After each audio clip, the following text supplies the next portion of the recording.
And there we are, liftoff, Anthony. We're live for another week here, you guys. Wednesday morning, 10 a.m. Mountain Time. That's our regular Wednesday live podcast. And boy, do we have a lot to talk about today. We're really starting to get a lot of production reports out, great visibility into whether or not these companies have hit, missed, or actually exceeded their mid-year growth targets, and a lot of data to analyze today. So, Anthony, morning or I guess late afternoon to you in the UK. How are you doing today? Yeah, doing good. Thanks. A lot of data. You must be excited when you wake up on days like this. A lot to go through. I was anticipating the Riot update coming out this week. Obviously, that was the big one. We had the update from Bitfarms on day one, as they always produce on day one. Not quite getting the target, not a million miles away, but a big increase from what they had the previous month, and they've said they'll get it done in July. So, a reasonable assessment for them. Then Riot had the next big one to deliver, and we'll go through that in a second. But yeah, that was the one that caught my attention today. Yeah, it's really interesting. And just a cautionary statement here, you guys. Remember, these are average monthly operational or plugged in hash rates. So if they're installing throughout the month, obviously the installations are weighted towards the back of the month in a lot of situations. Just keep that in mind as we're going through these growth targets, because we did see a lot of comments, especially on X this morning, Anthony, really debating whether or not they felt like Riot was on pace or not. Can you speak to that at all, or do you want to wait till we get over to the Riot side? I can talk to that now. I mean, the great thing is, Bryce, we were there 3 weeks ago, so we know exactly what's happening. And I've been very clear to say that, of the 5 miners that have got these massive growth targets by the end of the year, I felt that Riot and IREN are the best place to achieve them targets. I'm not saying that the other 3 won't achieve the targets, but if you had to sort of like rank them in terms of, the likelihood, I'd say Riot had a good likelihood chance they'll get their target. And, yes, they've grown their total hash rate. So this is just a total hash rate, not the energized hash rate, but the total hash rate by 7.3 exahash in 1 month. Just to put that into context, that's about the size of Bitfarms last month. So in terms of 1 month growth, it's a miner. We go back to February. We had the same issue with CleanSpark. They didn't achieve their year-end target for 2023. They got to 10.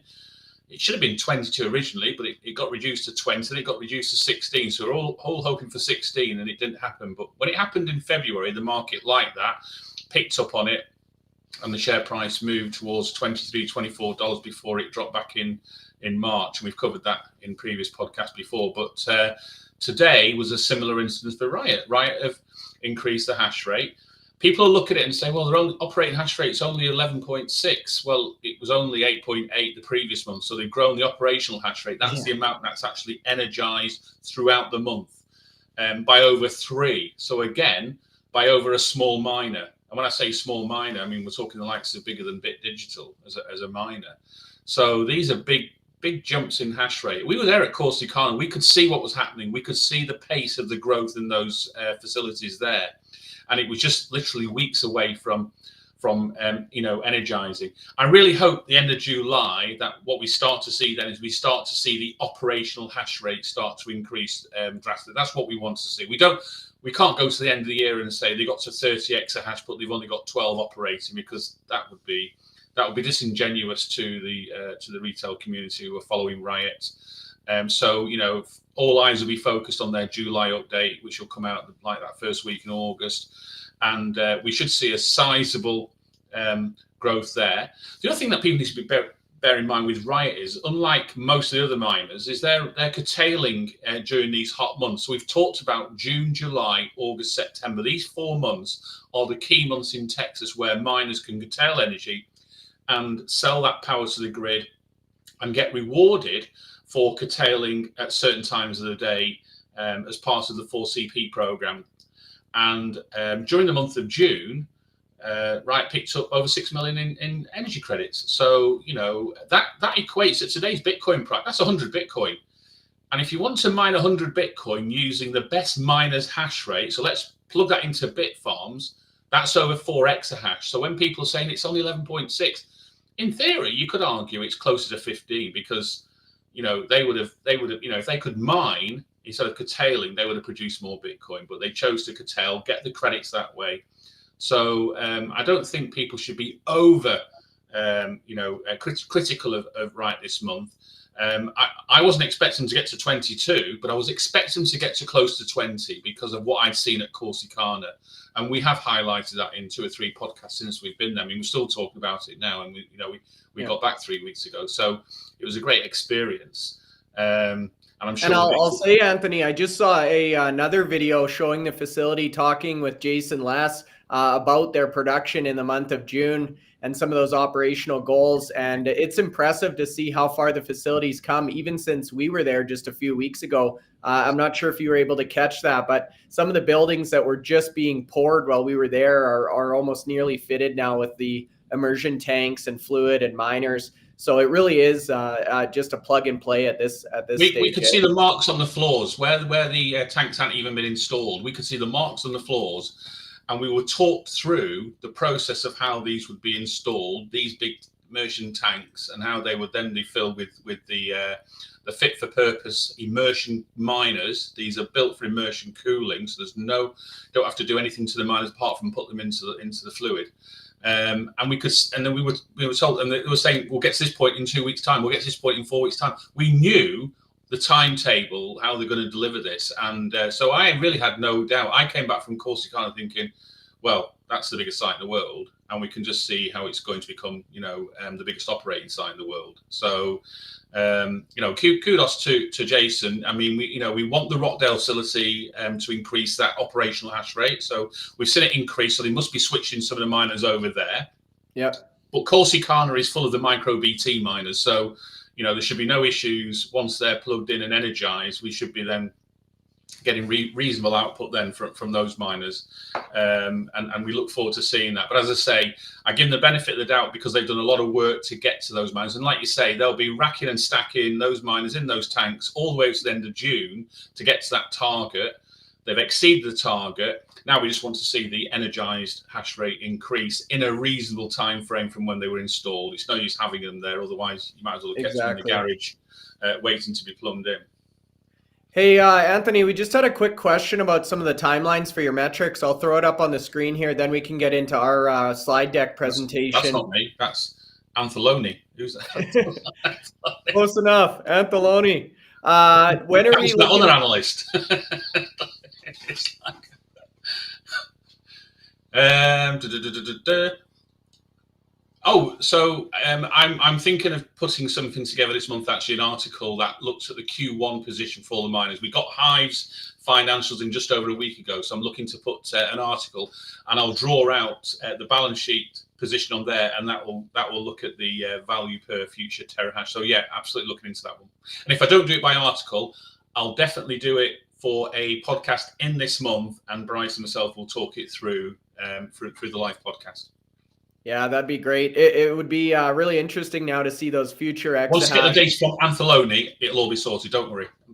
Yeah, there you go. Well, we'll see if that was typo or what. Anywho, we'll jump into our deck here, Anthony. We've got, I think, 26 slides this week. We're at 50 viewers concurrently right now. So guys, make sure you get your questions in the chat here. We've got about 4 slides before we get into the specific miner stuff.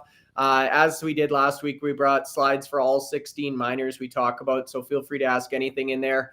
If you want to get your question answered in advance or in priority, feel free to use the super chat, you guys. And then, of course, if you have anything for Anthony, you can also just leave it in the regular chat and we'll do our best to get to it. So Anthony, first and foremost here, Bitcoin price hovering right around 60,000. It was actually a little bit closer to 60 just before the podcast started here. Still trying to really find its ground for that next leg up, eh? Yeah, but if you look now, we've got now sort of, I think, Wednesday, the 26th, you've highlighted there, Wednesday the 26th of February at 62,000. So we've had literally now 4 months in that 60 to 65,000 range, or even 70,000 range when it peaked for a short period. So it seems to be holding there. Those people that have got Bitcoin, who own some Bitcoin, and know what they've bought, they'll look for these sort of days when it drops down to 60, when it drops down to below 60 as a buying opportunity, because they know what they've got. They can understand what the long-term aspirations are of Bitcoin. The people who are selling it are the ones that don't really know what they've got, and they're just sort of like, worried. And so I've held Bitcoin for the last over 3 years and never sold any of my Bitcoin. I've sold mining stocks and I bought mining stocks, but not the Bitcoin itself. I've never sold. I've added to the Bitcoin probably 10, 15 times in that period, and just sometimes use the days when it drops to sort of like to get a bit more Bitcoin. If you believe that's what the the long-term position on Bitcoin is, it will grow in value. It's a great store of value. It's digital gold. Then these are the sort of days that and believe you me, some of these big institutions will be looking at 60,000 price there and thinking now's the time to maybe add to our position in terms of the ETFs. And we've seen the ETFs start to go green again in terms of the input, the buying of the ETFs in the last few days. We did see some selling recently, and the ETFs will be a case of investors who are putting money into their fund and taking money out. So the fund itself has to manage the track of Bitcoin with that. So if investors are selling some of their units in the ETF will have to sell the Bitcoin because that's what it's tracked against. So we'll have these days where there's inflows and outflows, but the last few days have been green days. And when I say green days in terms of as well more than the Bitcoin mined in that day. So significantly more on some of these recent days than what can actually be produced. So they're having to go out and find Bitcoin to buy Bitcoin. So there's no real let up in that position there. As I say, we had Freedom on last week, and he's great at the TA analysis, and he had the graphs of Bitcoin. He's quite confident.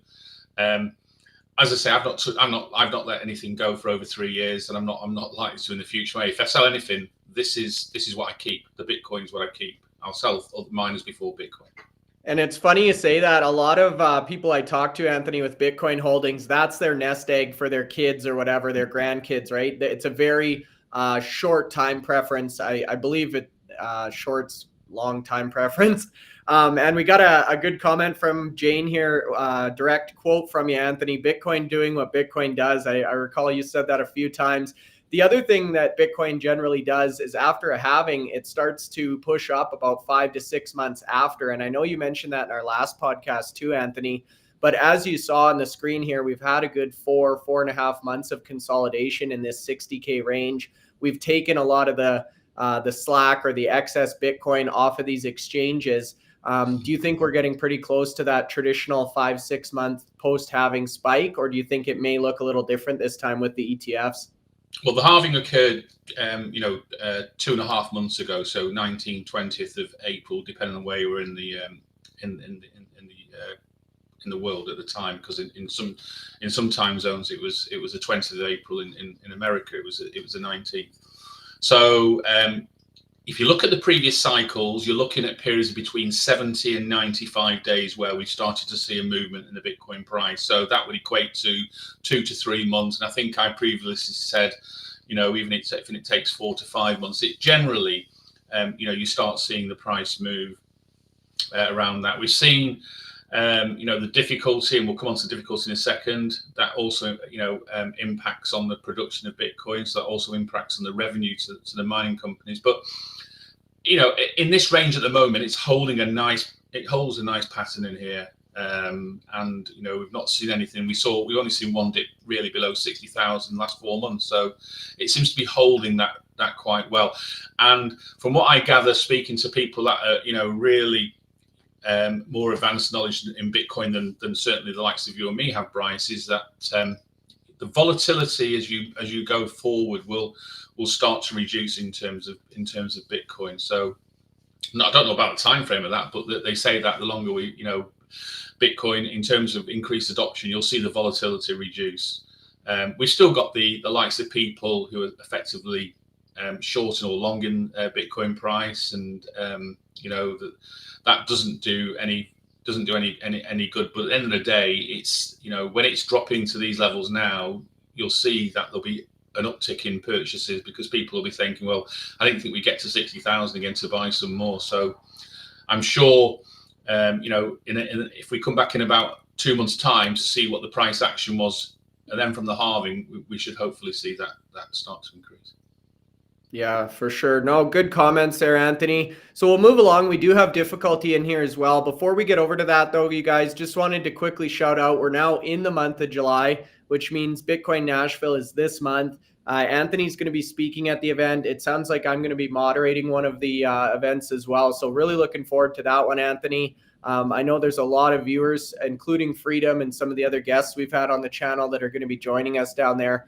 So maybe leave a comment, you guys, if you plan on attending, and we'd love to do some sort of a meetup for the group. Anthony, this is the big one of the year. How are you feeling a month out from Bitcoin Nashville?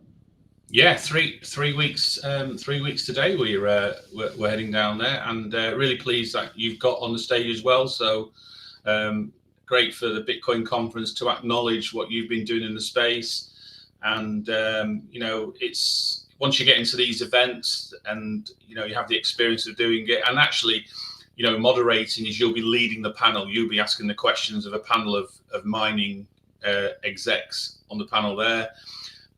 For 30 minutes, 40 minutes, and they're really good, and you'll get invited to more and more conferences. My first Bitcoin conference I attended was the Amsterdam conference last year, and I went there as a speaker. And for those that don't know, I was on the second morning of the second day of the conference on the morning at 10 o'clock, and it was in Amsterdam. So you can imagine everyone's out drinking the night before, having a really good time. And I got down there at sort of 9:30 in readiness, prepared myself. And I met the moderator, who was actually Amanda Fabiano. So Amanda Fabiano is a big name in the space, and she's worked on the team of Galaxy. She was heavily involved in the purchase of the Helios site from Argo Blockchain. She's currently a director at TeraWulf. So I met with Amanda probably about 20 to 10 that morning. We walked across to the conference area to get our mics installed, and I looked at the size of the room that we're doing. It was a big room, and probably like 300 or 400 seats there, and there was 3 people sat down. And I said to Amanda, I wonder if everyone's recovering from last night. And she smiled and she goes, well, we're the first one in the morning, so I said, is it recorded? Because I told my wife and my friends I'm doing this conference, and no one's going to know I've done it. And she goes, I hope so. Anyway, we went and got our mics fitted. So 10 minutes later, we came out, and there was like 300 people sat down. So in that space of 10 minutes, they'd all turned up. And actually, when you have a large audience like that, although it's, the adrenaline kicks in, you are a bit nervous because public speaking is not, no one can say that they just find it easy to public speak. But actually, it does help. It helps to talk in front of an audience than probably talk in front of an empty audience, if that makes sense. So yeah, it went really well. And I was on the panel with Nazar Khan, who's the co-founder of TeraWulf, and with Aidan Killick, who's the CEO of Hive Digital. So big names on the panel with me, and I'll be going down to Nashville like yourself, Bryce, on the 24th. And I've yet to be told which panel I'm on this time. Hopefully, find out the next week or so I can start planning for that. But looking forward to it, and I know that a lot of the miners are going down there. So there are a number of stages. This in terms of size compared to Amsterdam, this is a big conference. Amsterdam, probably 1,000 or 2,000 people turn up for that one. Great speakers at both of them, but this one's a big one. This is tens of thousands, I believe, coming down to this one. So they have a number of stages, and they have a minor stage, which I'm sure both of us will be involved in. And then there'll be lots of other things off the stage there, where you'll be doing interviews and chatting with people and meeting people. So 3 days is going to be busy, fun packed. Get a chance to meet people who we sort of like, send us questions through and follow us and subscribe to the channel and things like that, which is really, really good. I've been to a few conferences, and people come up to me and say, "Oh, I've seen your podcast." Those analysts on the coach going to Corsicana. I mean, I didn't know any of them. I mean, I know the companies because they're all big name companies, but I didn't know the individual analysts. I do know a few of them now because I've got the cards. But they would come up to me and you saying, we've seen the podcast, we've read your articles, so it's it's pleased that you get a little bit of recognition in the space. So yeah, looking forward to Nashville this year. We're looking forward to it. Yeah, it should be great. I've seen that some of the big, like Trump, for example, may be speaking at the event. Obviously, Michael Saylor, some of the biggest names right now in politics, in business. So it'll be interesting to see who the final list of speakers is, Anthony. But as you say, this should be the big one this year, and really looking forward to seeing who can make it out. Now we can skip through a few of these, Anthony. We had the mid-morning market update. I haven't checked my phone in the last few minutes, but fairly choppy, mixed trading. I think it's actually turned a little more red since I pulled this one. But nothing too exciting going on in the market today, you guys. I think more kind of consolidation, waiting for Bitcoin price to move.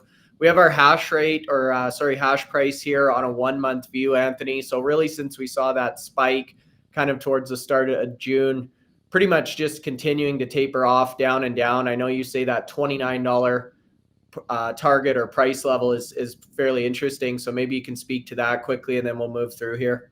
Yeah, I mean, you see the hash price there heading towards sort of 45, and that's a challenge even for the most efficient miners. It's not giving them a great amount of revenue. The costs aren't reducing unless they're bringing in sort of like significantly more efficient machines. We know a few of the miners have got some big orders. So as we go through the year and these big hash rates are achieved, those big five that we keep talking about, the Bitfarms, the CleanSpark, Marathon, Riot, and IREN, their efficiency levels are going to go down, and we've seen with the CleanSpark update, their efficiency dropped to in the 22s now. So we thought, go back a couple of months ago, and if you had an efficiency of 24, bear in mind the average efficiency for the industry is around about between 35 and 40. So having an efficiency of 24 is really good. And CleanSpark and Marathon and IREN and a couple of others were all around that sort of 24 level.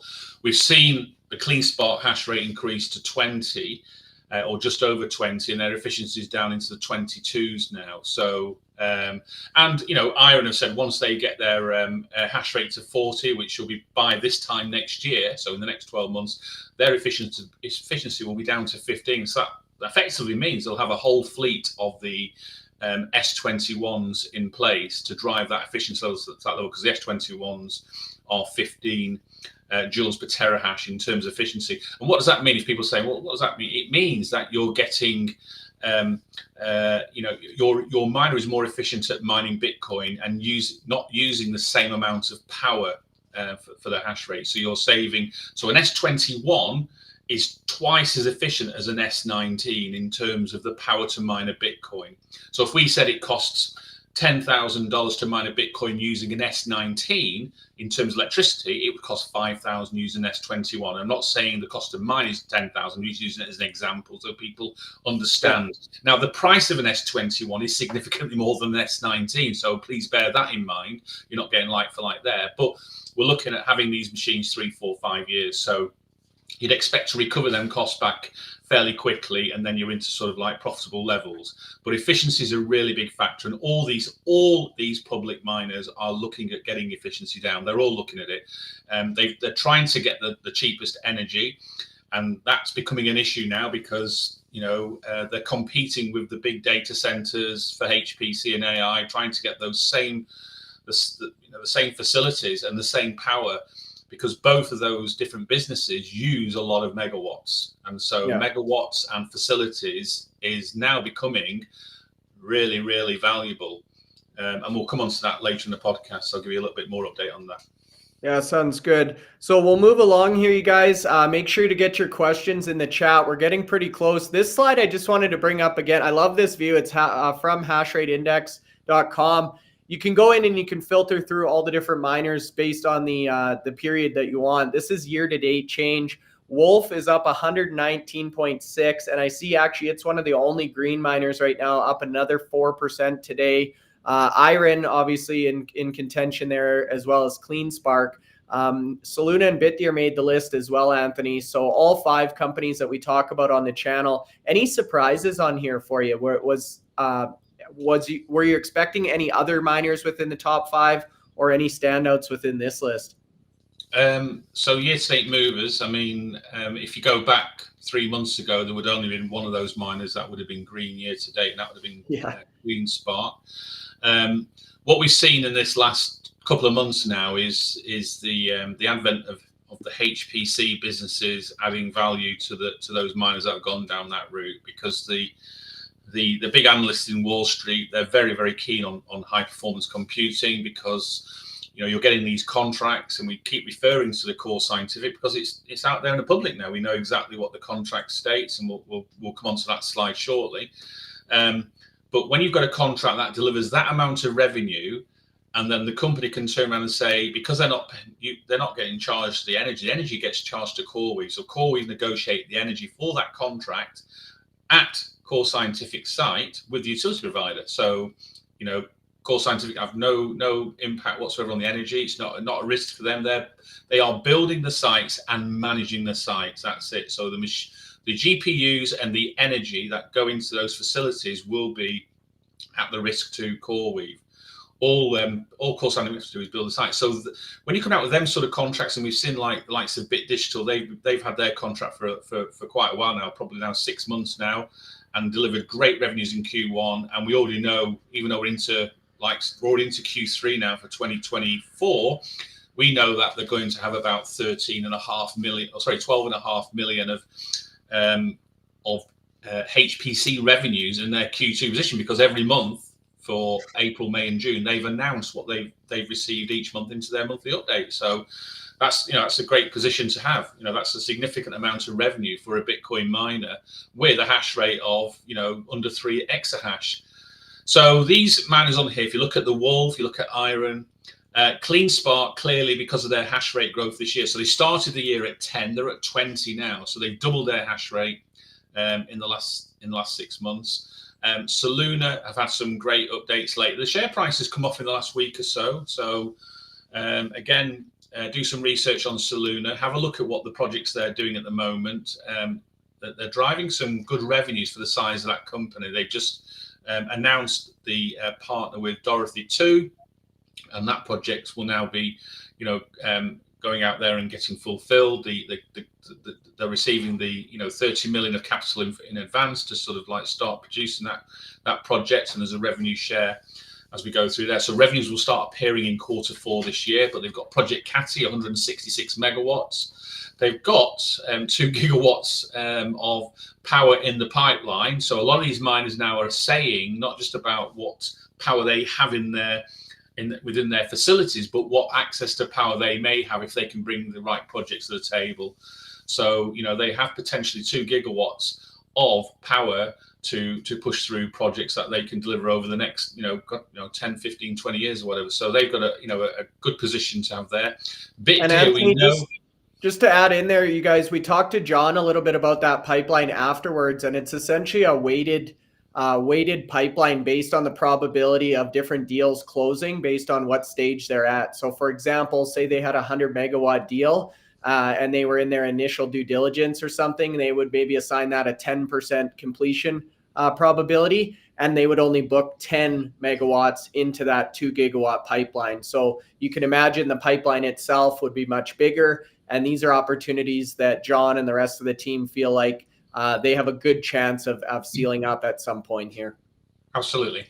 And Bitdeer at the bottom there, they just keep coming out with really good updates all throughout this year. It's not just about the growth for them, and they're going to grow significantly. They'll grow to about 12 this year in terms of hash rate self-mining, but next year they're looking at over 40 exahash on their books, and they've got all the sites to show it. In fact, this month in their monthly update, they produced a really good table showing all their sites, all the power associated with their sites, and it was over 2 gigawatts of energy.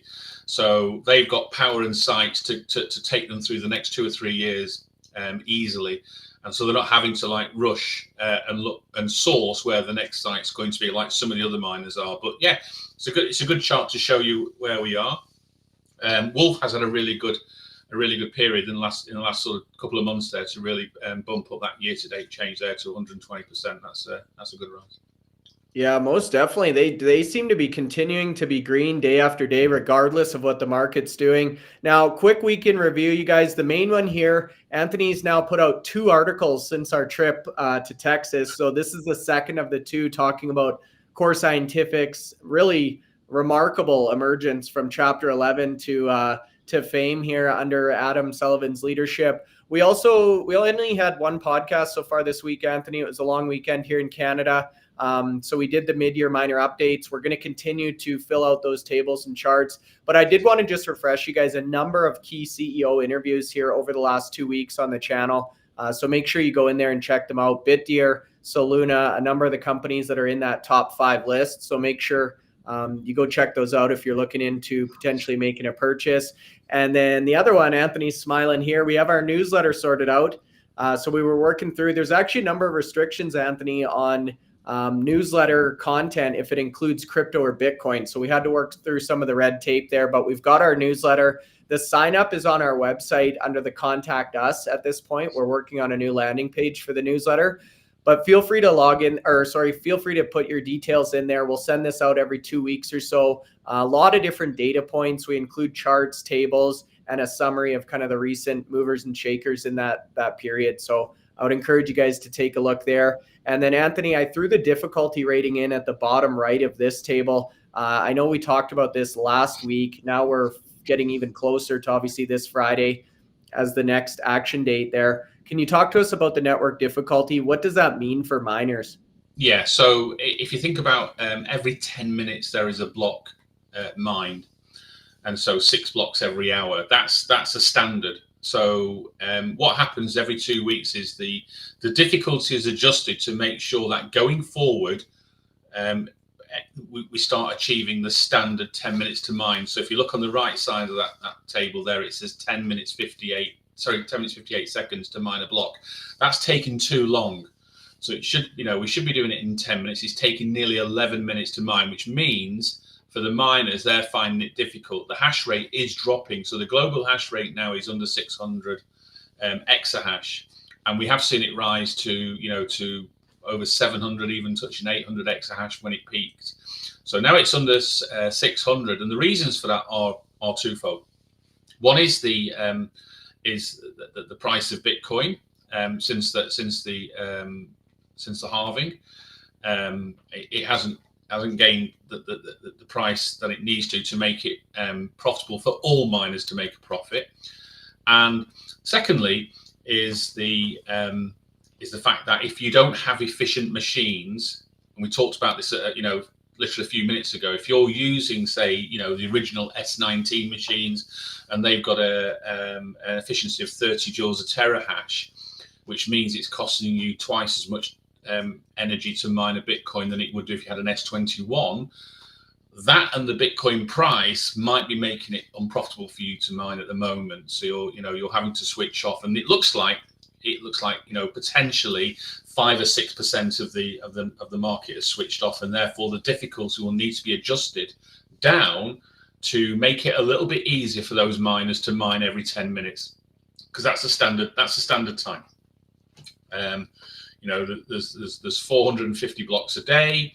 There's 6 blocks mined every hour. So at the moment it's taking 11 minutes, but when it gets adjusted, it goes back down to 10 minutes. And then depending on that global hash rate, it'll start recalculating what the next difficulty will be in the next 2 weeks' time. So it is, you can see every day it can be quite volatile, because if the Bitcoin price really spikes, say 4 or 5%, what it means then is that people then start thinking, well, I can put machines on and still be profitable for them a couple of days. And so the difficulty can be quite volatile. But what the key thing is, I think it was 8% last week. It's down to sort of under 6%. It looks like it's going to get taken off. And what it means for the public miners that we analyze, so all those miners in the table there that haven't switched, none of them switched off yet. We're talking about smaller miners who just got old fleets and have just been really just trying to make ends meet by doing it. They probably had to switch off because it's just impractical. If it costs you more to mine in energy than the price of Bitcoin, then it's cheaper not to do anything. But if you're making, say, mine a Bitcoin and you're making $1,000 by mining a Bitcoin, that $1,000 goes towards your overhead. So actually, by mining, it is more sensible to do something and receive a contribution to your overheads than not do it at all. If you're losing money on the energy, then really from a financial perspective, you should be switching off, because what you're doing then is you're gambling on the price of Bitcoin going really high in the future to alleviate the losses you're making currently, because you are making significant losses by mining.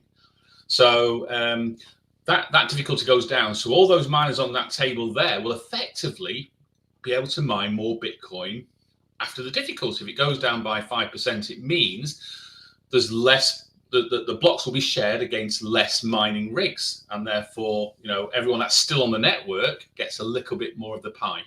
So, 5 or 6% more on terms of production for some of these miners could be, 20, 25, 30 Bitcoin a month. And that, in terms of the price at the moment, that could be between 1 and 2 million for some of these miners in terms of revenue. So they'll like to see that difficulty. They probably want to come down further. I mean, we're anticipating, I think JP Morgan said, post the halving, it's going to drop by 25, 30%. Well, it hasn't done. I think even that difficulty when it goes down there is probably where it was at the halving. It's actually been increasing the last sort of 8 weeks. It's predominantly going up. It has dropped. And that was going to be the question from Jane Smith here, Anthony. Do we expect to see this downtrend continue now, or is it really too hard to say? I know traditionally after a halving it would go down, but we actually, like you say, saw the inverse of that this time, eh? I suppose it depends on how some of the small mining, maybe some of these small independent miners feel about risk and reward. If they're prepared to stay on the network and mine and have to fight, and bear in mind, you've got to pay your energy. You have to pay that bill. You have to meet your costs. If you've got loans for the mining machines that you're using, you've got to find that cost as well. So, it does become challenging. It's not, you are gambling. You are gambling, to a certain extent, because we said before, we don't know what the Bitcoin price is going to be tomorrow, never mind next year. So you are gambling by keeping machines on. But I was surprised that we haven't seen a bigger drop in the global hash rate than we've seen up to now. These are sort of, this is still quite small in terms of what I was expecting, because your revenues drop. We've just talked about $45 a petahash. It was 110 before the halving. So, your revenues have dropped 60%, and your costs haven't changed. This is the issue. The costs haven't changed, but your revenues have. It's like you're selling. You've got a shop and you're selling everything at half price. Yeah. You're having a wholesale sellout, and you're selling everything at half price, but you've still got to pay the people who work in the shop. You still got to pay for gas and electric for the shop, the rent, rates, blah blah blah. That's the challenge. The big miners can handle it because they've got efficient fleets. So when we talk about CleanSpark and Riot and Marathon and IREN. And a few of the other ones, Bitfarms are now down to 25. They were at 35 about 4 or 5 months ago in terms of efficiency. They've come down a hell of a lot. So they've installed, and you've seen their hash rate now grow significantly in terms of what they've got ready to be plugged in. They've nearly reached their 12 exahash. They were probably 6 at the start of the year. So they've doubled the hash rate, but it's all good new miners bringing that hash rate efficiency down. So they'll find it now cheaper to mine Bitcoin than they were doing 3 months ago. Yeah. So it's a really good gauge on where we are, the difficulty there, because it's a good sign for these miners here. But I think they would appreciate if it was even bigger than 5-6%. Yeah, no kidding. Well, very timely, Anthony. We just hit 100 concurrent viewers. We just also entered our question period here, you guys. So get those questions in. We're going to kick it off with Bill Watson talking about Bit Digital, Anthony, asking if this is a good buy or not. So obviously we don't do buy recommendations, you guys, or target prices or anything. This is not financial advice, but in terms of Bit Digital, Anthony, there is a lot to like with this story. We've had Sam on a number of times. Very, very passionate leader, very clear vision for where he wants this company to go in terms of the micro strategy of Ethereum. And on top of that, they've had a number of big wins here, increasing that HPC contract to nearly $300 million. This was something that Sam had talked about multiple times on our podcast, saying we're at 25, we're going to 50, we're going to 100. This now puts them in excess of 90% of their annual goal for 100 million annualized run rate by the end of this year. How are you feeling about Bit Digital right now? I like Bit Digital. I like the fact that they're diversified. Yes, they've got the self-mining and they're growing that. And I want to see that growth. I mean, they've promised to get to 6 by the end of the year. They're at literally just under half that amount at the moment. But for me, the big deal for them was moving to the HPC. And they did something that nobody else did before them. They only announced when they got the client. So nobody knew Bit Digital were going into that market until they physically announced we've got a client who's prepared to pay 35 million a year in terms of a contract, and that 35 million changed to 50 million very quickly. And we've just had this update now. Now Sam's been talking about doubling the contract value for a number of months now, but this was actually confirmation that the company's going from 50 million a year to 92 million a year, or if you want to put it for the duration of the contract, $275 million. Now, Bit Digital's market capitalization is under 400 million at the moment, and this is just part of their business. So they are a Bitcoin miner, but they've got a HPC business that's really profitable. So they lease the facilities, they lease the GPUs, they obviously buy the power in Iceland. And when you think about megawatts supporting HPC, it's something like 10% of the power required to deliver similar revenue. So it's not as power intensive as Bitcoin mining, which is why you see a lot of the miners thinking, we've got these facilities, we're not filling with miners yet, so we might be looking to utilize some power and space to HPC because we don't need as much, and the revenues are quite good. And if you look at Q1, if we just take the HPC side, if I remember rightly from my numbers, I think they achieved 61% margins, having paid back to the client over $1 million in Q1 for not reaching one certain target. And we asked about this, was this going to happen in Q2? And Sam said, no, we're all on track.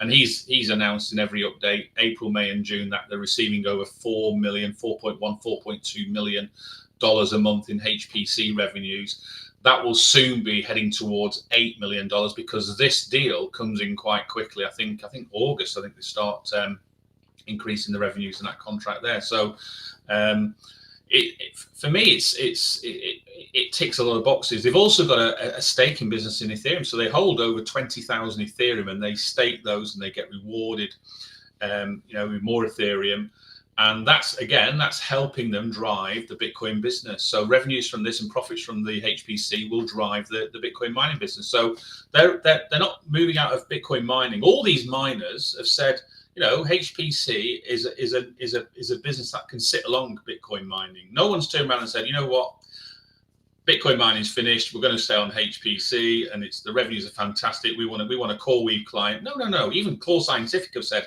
we're a Bitcoin miner who has a HPC business. So that message clearly needs to sort of get out there. All these miners are staying Bitcoin miners, and we'll hopefully we'll see that growth. And they're ready. But what the key thing that Sam and he makes a really good point about this. He talks about the predictability of HPC versus the unpredictability, the volatility of the Bitcoin price. So, when Bitcoin price is 70, 80, 90, 100,000, 150,000, 200,000 in the future and all that, we have less of these conversations. But at the moment it's 60,000. And we don't know what it's going to be in a week or 2 weeks' time or a month's time. But we know with certainty how much he's getting for his HPC contract, because those are coming out every month in his updates, and it stays the same every month. It's out there literally. And he's the only miner actually putting in the details of another business on his monthly mining update. So, we don't get all that information from the other miners, even though a lot of the other miners are doing similar things in terms of other businesses apart from self-mining. But Sam is welcome to do that. And I hope that he sets the standard for other miners to start identifying in their monthly updates some of the other revenues they're achieving, and that makes that more transparency helps the retail investors, and also helps the big institutional investors. Institutional investors like these Wall Street analysts are all over these types of contract, because it's for them it's numbers. They can just without any sort of having to guess or produce these really great fantastic models. I can produce the model of revenues and costs of Bit Digital in about half an hour for the next 3 years. It's that easy to do because it's predictable. If you're doing that with Bitcoin mining, you've got a number of variables. You've got the Bitcoin price, you've got energy costs, you've got we've already talked about the difficulty. So how many miners on the network at any one time? You've got so many variables. Nobody, and I mean nobody, can get it right. Nobody, because it starts to get to winning the lottery. There's, you could have 14 million chances of getting the number, and only one of them is going to be right. So the other 13.999 million goes you've had at doing it are all going to be wrong. So Well, and that's the that's way why to do we it. see such a mismatch, you guys, with the valuations of these companies, especially if only a portion of the company is focused on Bitcoin mining. And as you say, Anthony, there's so many variables just to that one business. Then you add in hosting and things like that. But yeah, Bit Digital for me definitely looks very lucrative, you guys. This is one that I hold and I'm continuing to add to. Now, the next one we have Just here, one point to add, Bryce, and I think it's yeah. relevant. I think people are putting this in the comments. Actually, is the durability of HPC, and it's a good point because I was around during the internet boom and all these companies coming out, even like Yahoo and all that went bust and then came back again, and so people have to remember that things can change very quickly. What I will say though is the adoption of the likes of the AI types of activities that you can use, like for instance, like ChatGPT or something like that, or Copilot. The adoption of those, it's been unrivaled. I mean, you're talking, what took ChatGPT 2 months to achieve, took Facebook, Google, years to get to that sort of level of adoption. So the adoptions happen really quickly. People have seen the benefits of using these types of software now to help their businesses, and it can, if it, I'm not saying it replaces, but it's very useful to have as a tool there to use, and you can then refine the information that you get. So, but the longevity, I like to think it's it's going to be around for a few years because I think the thirst now is where it can really lead to. What's the next step? We're only probably sort of scratching the surface with AI at the moment, and I'm sure Will Smith sat in his room there thinking about is this going to end up like the film, like so, he's not chasing machines down the street. Yeah, exactly. Eh? Well, who knows where it'll end up? We'll probably be gone by those days, Anthony. Hey, now next one we wanted to talk about. This was the big news line this morning. So Riot, Anthony, there's a lot going on here. They've got the Bitfarms situation. They've got their Corsicana development. They're upgrading their other facility. Really a historic month, as we saw from Jason. He put out a great press release today, or a video walking through the facility. Tremendous growth even since we visited ourselves. We have a question here saying, how can Riot not get any sort of pump today? I think they're in the red, actually, even despite this huge increase in hash rate plugged in, operational, and the credits that they got in June. So let's talk through Riot here, Anthony. I know you left that facility tour feeling very good about their target this year. They've now met or exceeded that mid-year target. Again, keep in mind, this is an average monthly hash rate, you guys. So walk us through your thoughts on Riot, Anthony.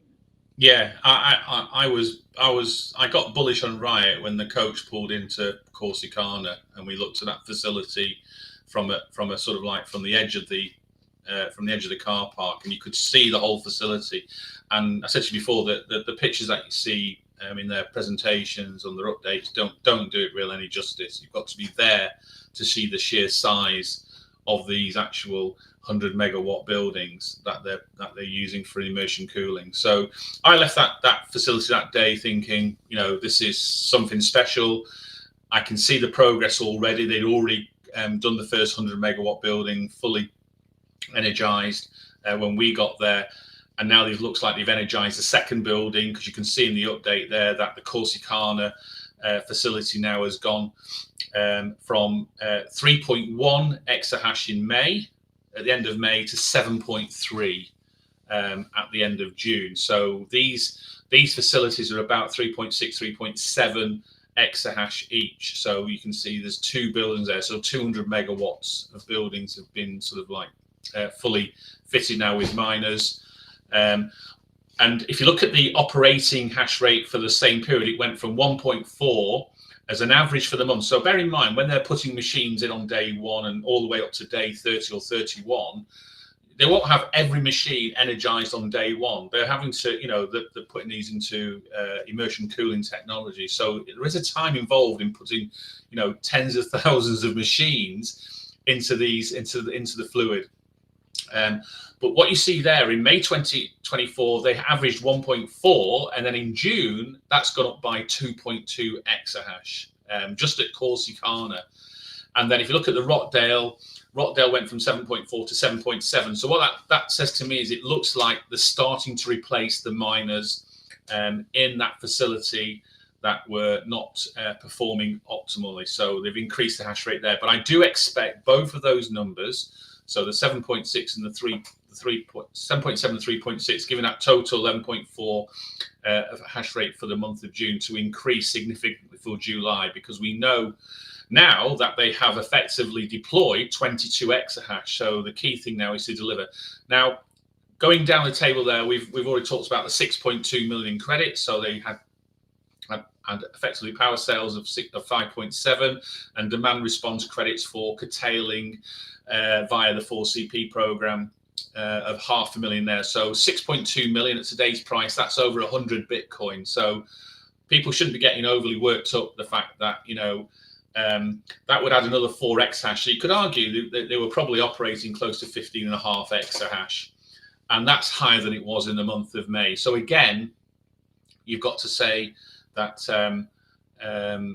Riot are going in the right direction, but we want to see the increase there. So if there's a massive increase in power credits, then you might not get as big an increase in operational hash rate, but you need to make sure that there's correlation between what they're installing and what they're able to utilize in terms of hash rate or power credits, and see those numbers reflect that. The other interesting thing is the power costs. So, at Rockdale, where they have a PPP, they're able to achieve 2.4 cents a kilowatt hour, and that's good. Anything under 3 for a miner is top. There's only about 2 or 3 miners that can achieve under 3. We know Cipher have a contract at about 2.7. We know Soluna have a contract, and they achieve under 3 for all their projects at the moment. And we know that Riot last year in 2023 achieved an average for the year of 2.2. So 2.4 this year is still a good price on a PPP. Their all-in power cost at Corsicana, which is using the market rate, so this is them having to pay market prices as at the time there, is still a good rate at 3.9. That's along the lines of what TeraWulf are paying at their Lake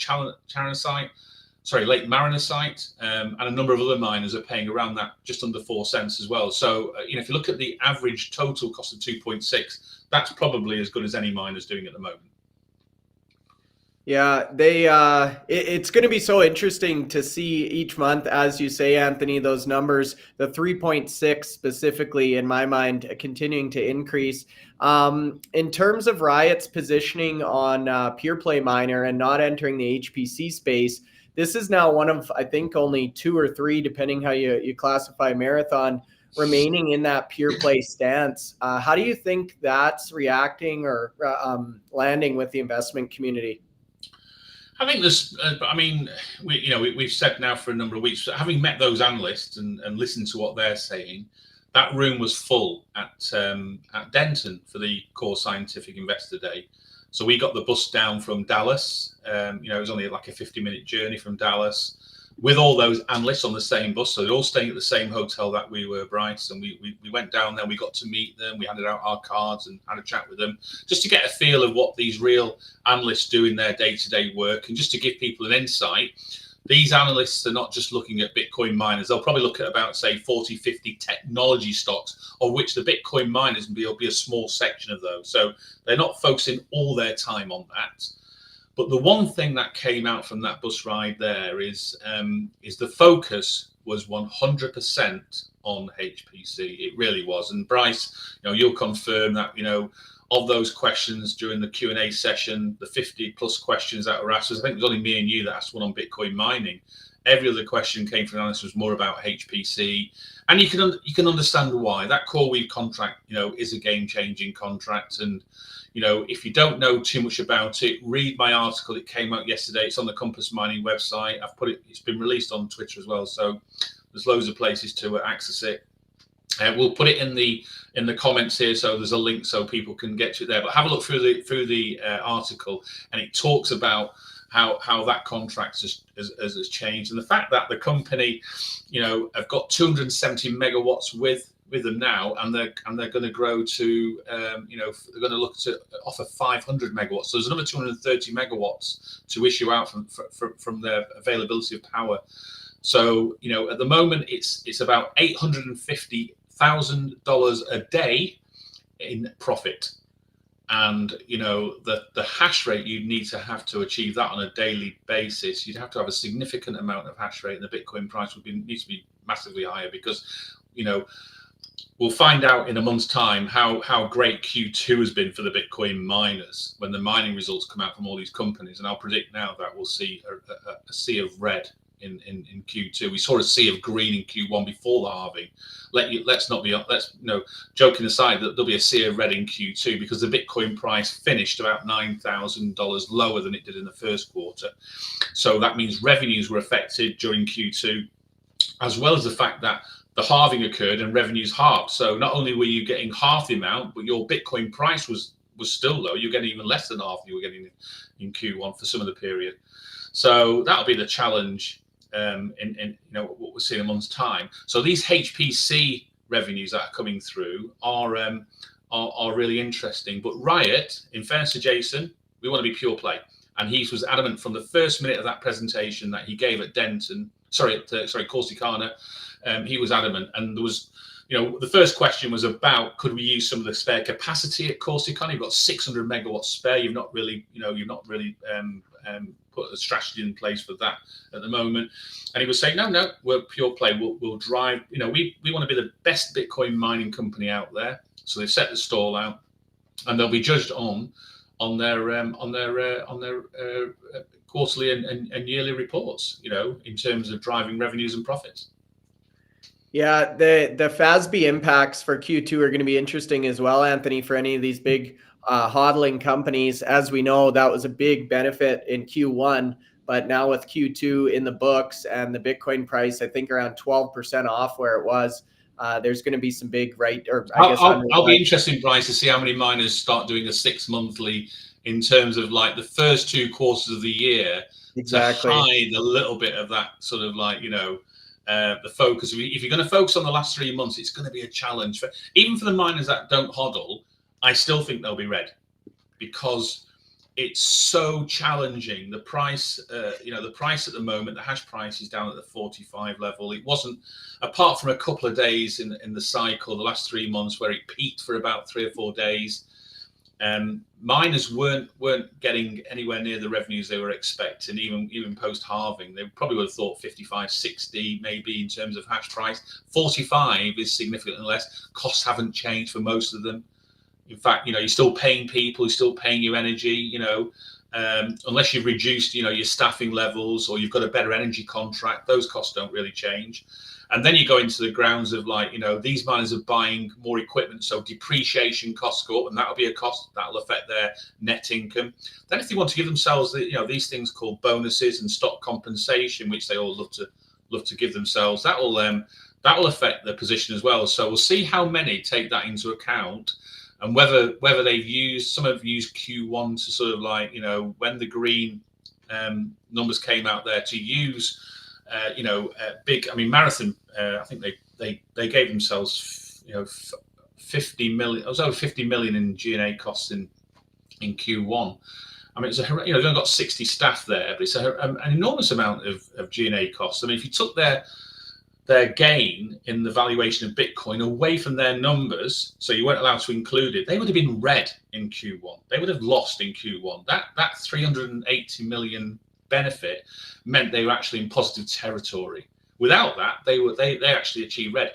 Now, look at IREN, look at Wolf. A lot of these miners who don't have hodls were green, because they're working within what they've got there. But it does amaze me sometimes at the size of the bonuses when the shareholders aren't getting the same sort of benefit. We want the execs to benefit the same way the shareholders. If the shareholders have done well, we want the execs to benefit as well. They got you there, but remember where the money came from in the first place. It was shareholder funds. Yeah, and it'll be interesting, as you say, Anthony, a lot of headwinds in Q2, but it's going to be interesting to see how much of this has been priced in. It seems there's kind of this euphoria in the space around the HPC AI play right now. A lot of money flooding in. Even when Bitcoin has a red day, the miners will be green. In a lot of instances, very green. And you've got to wonder if the regular investment community, like those retail institutional investors we saw on the tour, Anthony, if they've already factored in all these intricacies like FASB accounting rules and the hash price and the global difficulty, in my personal opinion, based on the level of knowledge and sophistication in this industry, I would tend to say a lot of this stuff isn't even understood, let alone priced in at this point, hey? Yeah, absolutely. One thing I will say though is Bitcoin mining, because of the transparency, with apart from a couple of costs like the bonuses, you can probably create the quarterly accounts yourself because information's out there. We know what the price of energy is for these companies. We know how much revenues to get because they do a monthly update. So I could plot the revenues for all these mining companies very quickly, and we could look at costs of mining because we've got previous periods. We can do the comparison. Then we can look at overhead costs because we've got previous periods as well. So there's only probably the size of the depreciation because they've brought new machines, but again, you can factor that in, and you can. And I know that Sebastian, his analysis looks more deeply at depreciation and brings in the assets there. So, there are ways we can do this. And I'm an accountant. If I had more time, I could sit down and do literally. And I've done it before. I can tell you now. A couple of years ago, I did a quarterly report for Argo Blockchain, and spookily, I was literally spot on to the number what they brought out in their quarterly, and I did it for the Argo group, and they can back me up on this. I said this is what the numbers will look like, and I think I gave them revenues, margins, and net income, and was bang on all three numbers. This was about 3 weeks before the numbers came out because it's not overly difficult to do. They do give you a lot of information out there, and you can make some reasonably good assumptions. This is not like it's all a shock when the results come out. I'll tell you now, we'll see red in Q2 across the board. Definitely. I don't think we'll see many. You might see some of the smaller miners. You might see like a Soluna or a Bit Digital maybe get net income because they've got benefits of the fact that they achieve margins through their cheap power, or they achieve margins through their HPC. But the size of the net incomes in Q1 when the Bitcoin price or the Bitcoin rewards were twice what they are in Q2, miners weren't making massive amounts in terms of net income. So I would say we'll see red in Q2. Okay. Well, let's wait and see. I think I would tend to agree with that statement. Now, Anthony, next up, and coincidentally, right after Riot here is Bitfarms. Talking about David's question, if they're able to land a contract similar to Core's, will that possibly calm some of the fear, uncertainty, and doubt in terms of the CEO, some of the M&A activity going on there, the board situation? Now, they earned 189 Bitcoin in the month of June, so they're up since May. It looks like May was maybe the bottom point in the year here in terms of production for Bitfarms. And interestingly enough, Anthony, they now announced a 120 megawatt site in the United States that's strategically set up or optimal for HPC AI. So this is super interesting. Great question from David. Now, very timely looking at the HPC side of things. What's your thoughts on Bitfarms? I made no secret. Bitfarms have been a top 3 miner the last three years. We've done. I've done surveys across all my followers on X over the last 3 years, and the only company to appear in the top 3 in all 3 years is Bitfarms. So they've held well with the retail investors. Now, they haven't had the sort of the benefits in like with what CleanSpark had October last year when it grew from like 600 million to 4 billion in the space of about 6 or 7 months.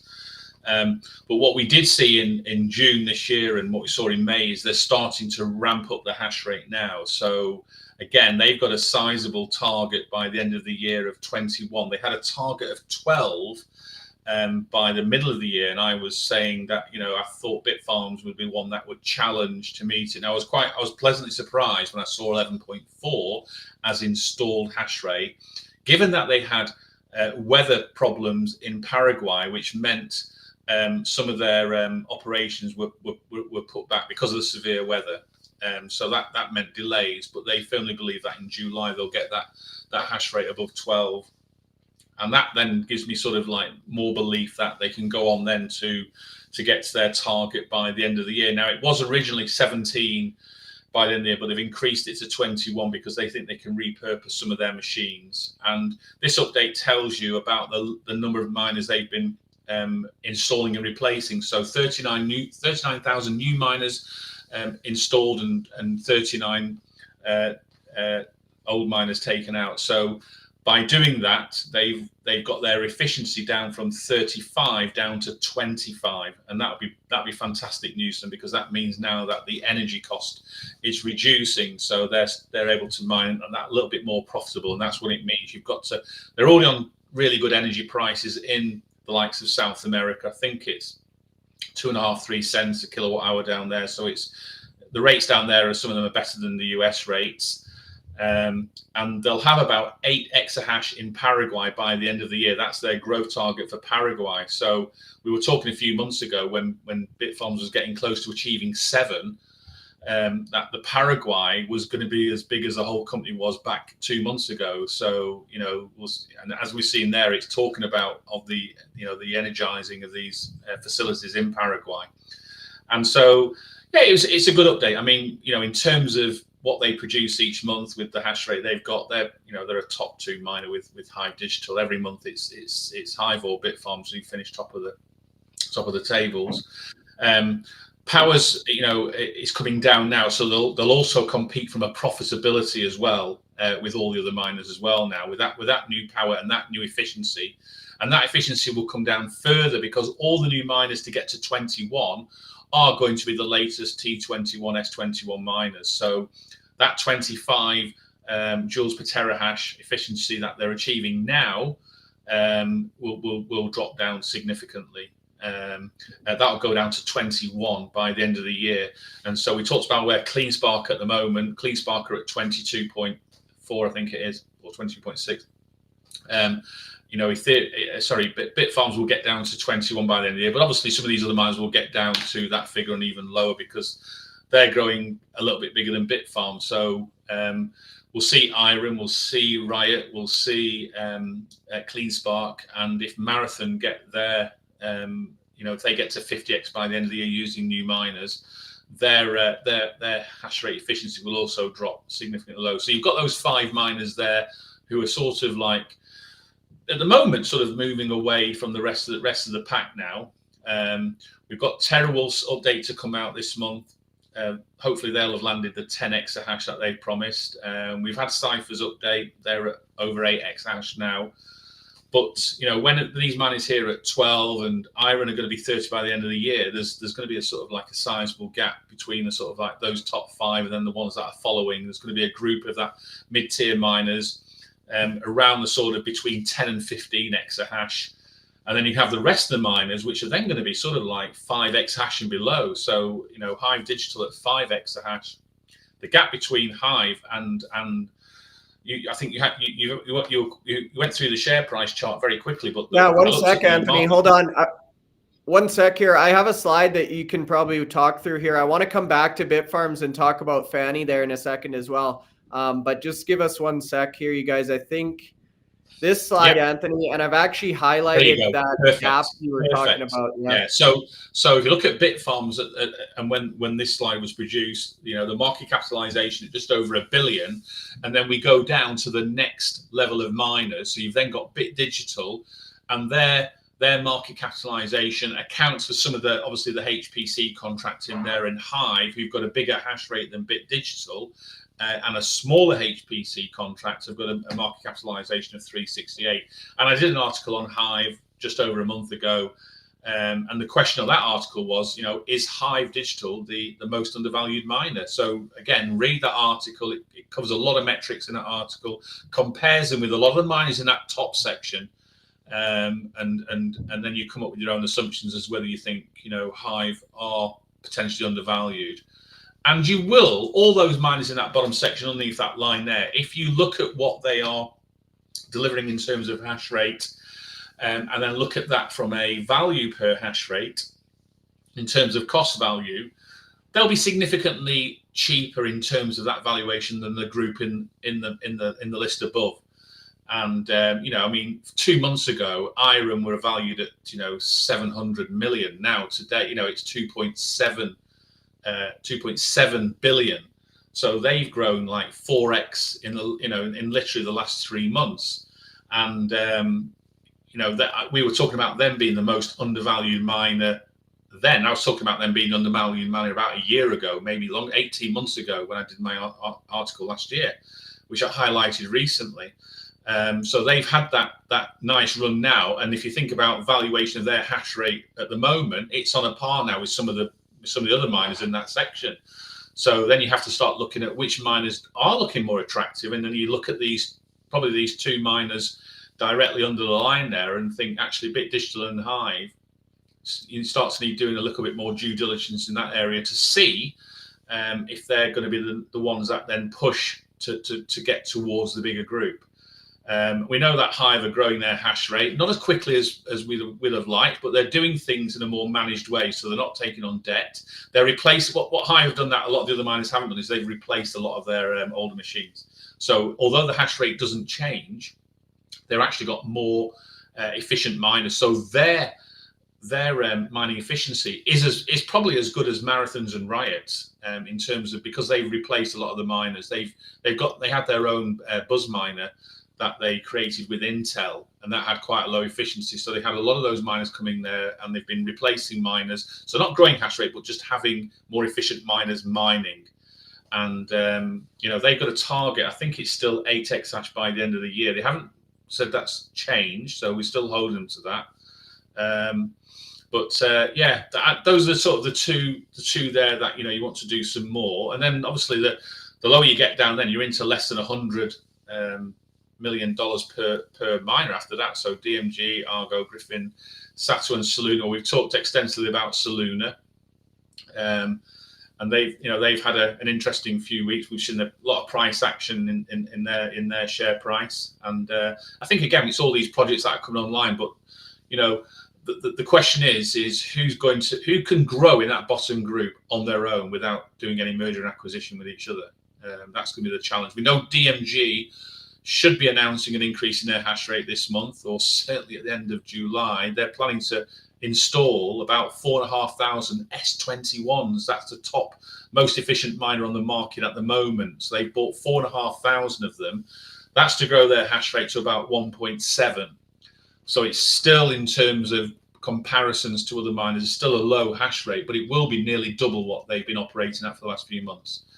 And it'll be 1.7 of really efficient hash rate. So they're going to be having their efficiency will come down significantly by installing those machines which are operating at 15 joules a terahash. Yeah. Now, Anthony, I want to get into some of these specific miners, the smaller ones, here in a second, but we had an interesting question in relation to Bitfarms and Fanny. Just 1 second here. Let me get back to the Bitfarms page. And I'll bring up the question on screen. Do you think there's a chance Fanny coming over as a director could be considered down the road as a CEO candidate or option at Bitfarms? So Fanny's is an accountant qualification wise. So she's been a chief finance officer and chief operating officer. Again, I mean, when you think about CEOs of all the top companies in the world, there are generally only 2 professions that get to the top. You're either accountants or you're actual lawyers. Those are the 2 that really strive to become CEOs of these companies. So I'm not saying there's no chance, but Fanny was the chief operating officer at SATO Technology, so she'll have experience of working in the industry for a few years. So she brings that to the table. She's not somebody that they're bringing in with no experience. She's been with a public listed company in Canada, and so she'll be an asset there. I'm not sure at CEO level, and why would they just nominate her as a director, without announcing any further? I think they'll be looking for Bitfarms are effectively now a top tier miner in terms of hash rate. So you'd want the best of the best. You want in terms of when we look at CEOs, you effectively want an Adam Sullivan in there. You want someone with that credibility, who's renowned in the space by everybody. When I speak to the mining companies, and I don't ask them about their own, everyone's going to say their own CEO is the best CEO. So when you speak to a manager in a company and say they'll say theirs is the best. But the great question to ask is who do you see in the other companies as a great CEO? And Adam's name keeps cropping up as a great CEO.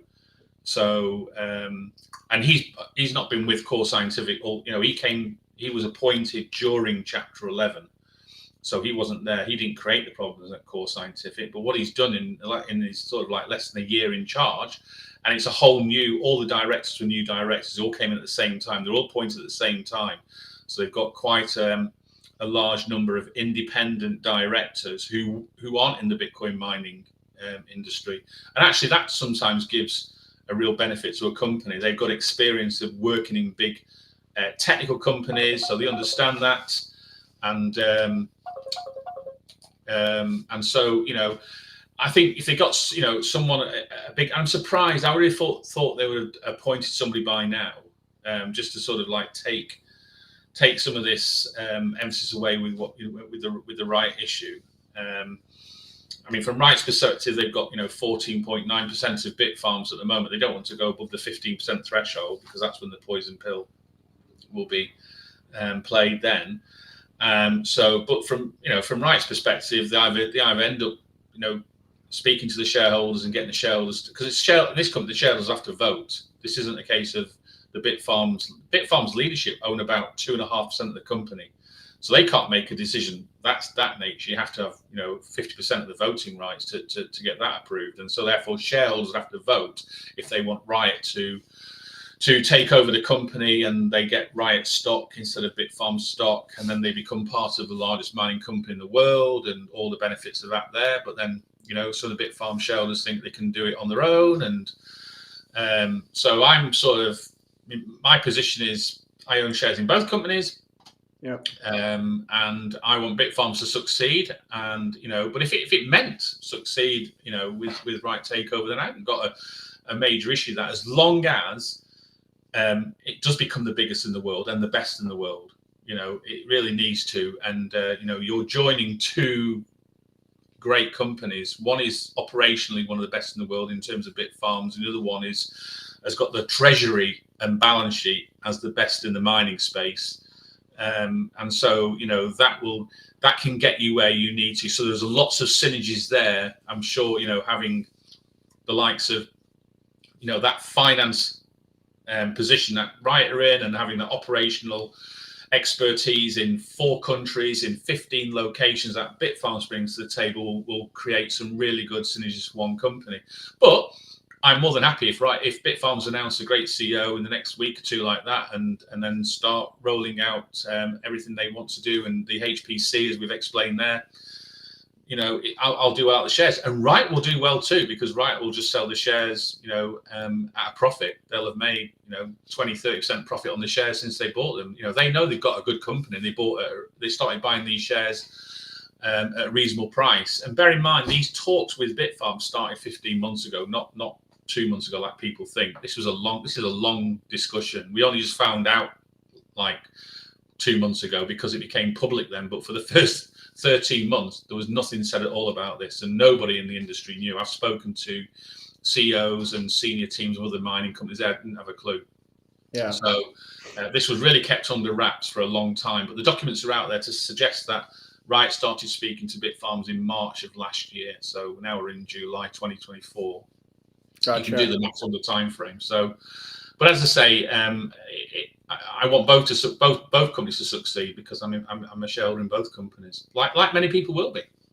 Yeah, I'm in the same position as you, Anthony. Now, next question here, moving along to TeraWulf, talking about what we actually discussed with Paul on the channel during our last interview is that Amazon AWS, Amazon Web Services, has taken an interest in a facility that Wolf uses as well, and that opens up the potential opportunity for an M&A activity there. TeraWulf, as we just saw in that year-to-date top movers, they're one of the strongest performing companies to date but really haven't announced a ton on the HPC side. So this is a super interesting one as well, Anthony. What's your take on Wolf and their exposure to HPC right now?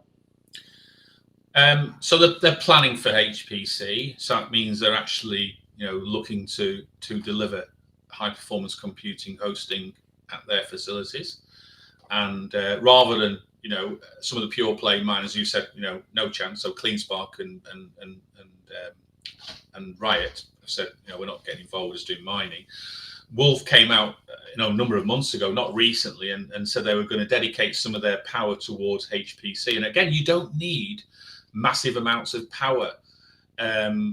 Just to give you an indication, I think the Bit Digital contract in Iceland, I'm going to say it's even when they're going to have $92 million of revenues coming in a year, it's something like 7 megawatts, 6 or 7 megawatts. It's not a big amount. You'd have to have 60, 70 megawatts to try and deliver the same amount of Bitcoin revenue. So that's where you get the sort of like they say 10 times the size of power in Bitcoin mining. So I think I like TeraWulf in terms of it's got cheap energy. So it's only paying 2 cents at its Nautilus site, which is a nuclear site, and that is 100% uptime there. So there's no curtailment at that site. Then they've got Lake Mariner. They're paying the market rate there, but believe it or not, they're the power company as well. So they own the power company, so there'll be some sort of transfer pricing in place there, how they charge one company to the other. Again, people sort of like have been critical of the amount of debt, but we've seen the debt, halve since we started discussing TeraWulf, and they've had plans all along how they're going to reduce that debt. And there's we're expecting even more payments to be made now to reduce the debt further. But again, looking at the debt, it wouldn't surprise me if some of that debt was held by some of the owners of the company, and therefore it's not a major issue. If push came to shove, it could be converted maybe into stock, like other companies have done. So I talk about insider ownership, Anthony. You were just mentioning at Bitfarms like 2%. You look. This is different. Yeah, this is different. 40 like 40%, right? Yeah, this is 40+%. So you've got the two co-founders, you've got Nazar Khan, you've got Paul Prager, who've got obviously significant amount of ownership of that company. And so they don't really need sort of like shareholder probably approval for many decisions they make there. I think they're ticking a lot of boxes. I think they're having, the share price is really taken off in the last few months, and to get above. I was saying last year. I mean, I bought some shares in TeraWulf last year. It was at 50 cents a share, and it went to $4. And I dropped the CFO a note saying, I hope you're using some of the ATM to reduce the debt, because at $4. It's a great price to sell the shares, and if you're selling shares at $4 rather than say $1, you're not giving away too much of the company in comparison. You're only giving away a fraction of the company. Now, I hope maybe when the share price at $5, they've been able to utilize the ATM there, because get the debt off there, so it reduces the interest payments down, and then you've got that one thing they've got is they've got a great gross margin, so their revenues less their energy cost puts them in that sort of top 2 or 3 miners. It's the overheads that sort of like start to hurt them a little bit with regards to the interest payments, because when you had 140 million of debt as they had last year, and depending on the interest rate there, you could be looking at $2 or $3 million of interest every quarter, and so getting that down to a low level can help their quarterly performance. And it puts more confidence then, the fact that, you're reducing that. I mean, if you look at the, Bitfarms had 160 million, they had even more debt, they had $160 million debt, but they made a real cautious decision under the leadership of Jeff Morphy to reduce that debt, and they reduced it down, and they gave a plan. And TeraWulf have done something similar. TeraWulf have told everyone when they're going to start paying the debt down. They told you the month they're going to make the payments and literally the amount. So all we just need to wait then is the announcement. It's, they've been very, very transparent and open about this. You've got some people, critical. They're trying to, these companies are really, I would say, to a certain extent, are over transparent. But the thing is now is because you've got this level of transparency, you've got retail investors. They want more. They want more than they're getting, and you know, no, you don't get Amazon and Apple and Tesla giving out the level of information that these mining companies are giving out, and they're giving it out not just on a monthly basis. Some of them are going on Spaces meetings and, you know, directors talking about their companies on a daily basis. Well, and Core does daily production updates, right? So, and you'll see actually on that fourth point. It wouldn't surprise me if more follow that route as well. I mean, that's taking it to a, you know, that's taken to a real level there. I'm happy to get them monthly, you know, daily. Hey, now, Anthony, you'll see on the slide here, you guys, it says Wolf does plan to be debt-free by 2025, which is now only 6 months away. So definitely a manageable strategy there.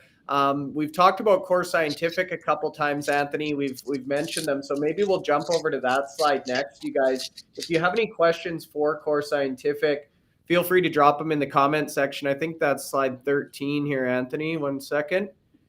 And we can talk about some of the big developments here from Core Scientific, because boy, is there a lot of them going on. We've got a visual that you put together here, Anthony. I'll bring it up on the screen. You can walk everyone through kind of what this looks like. This is a consolidated view, you guys, of not only that first 200 megawatt HPC contract, but this now has the 70 megawatt additional contract layered in. So I'll pass it back to you, Anthony, but a great visual here.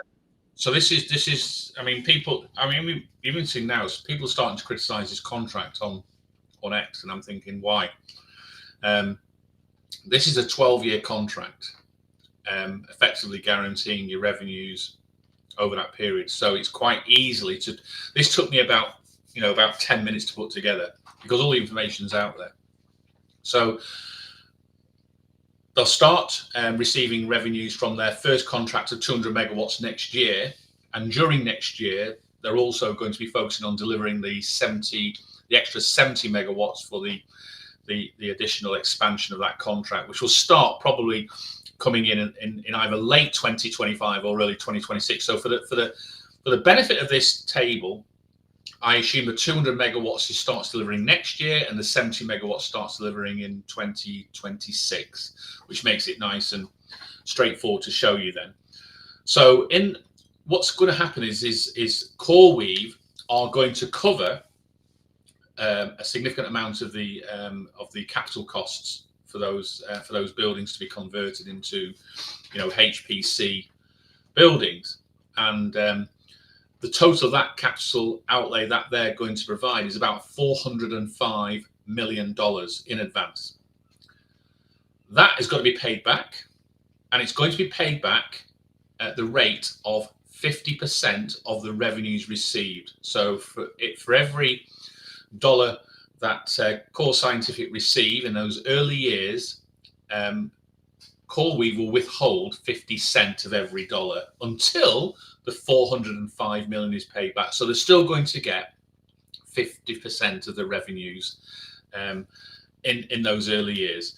And if you look at what that means, is even if you're paying back, you know, you're only going to get half the revenues, and you're paying back the capital expenditure, and you're covering your costs, they're still making a margin of 30% profit in those early years, having paid back half the revenue to cover the expansion.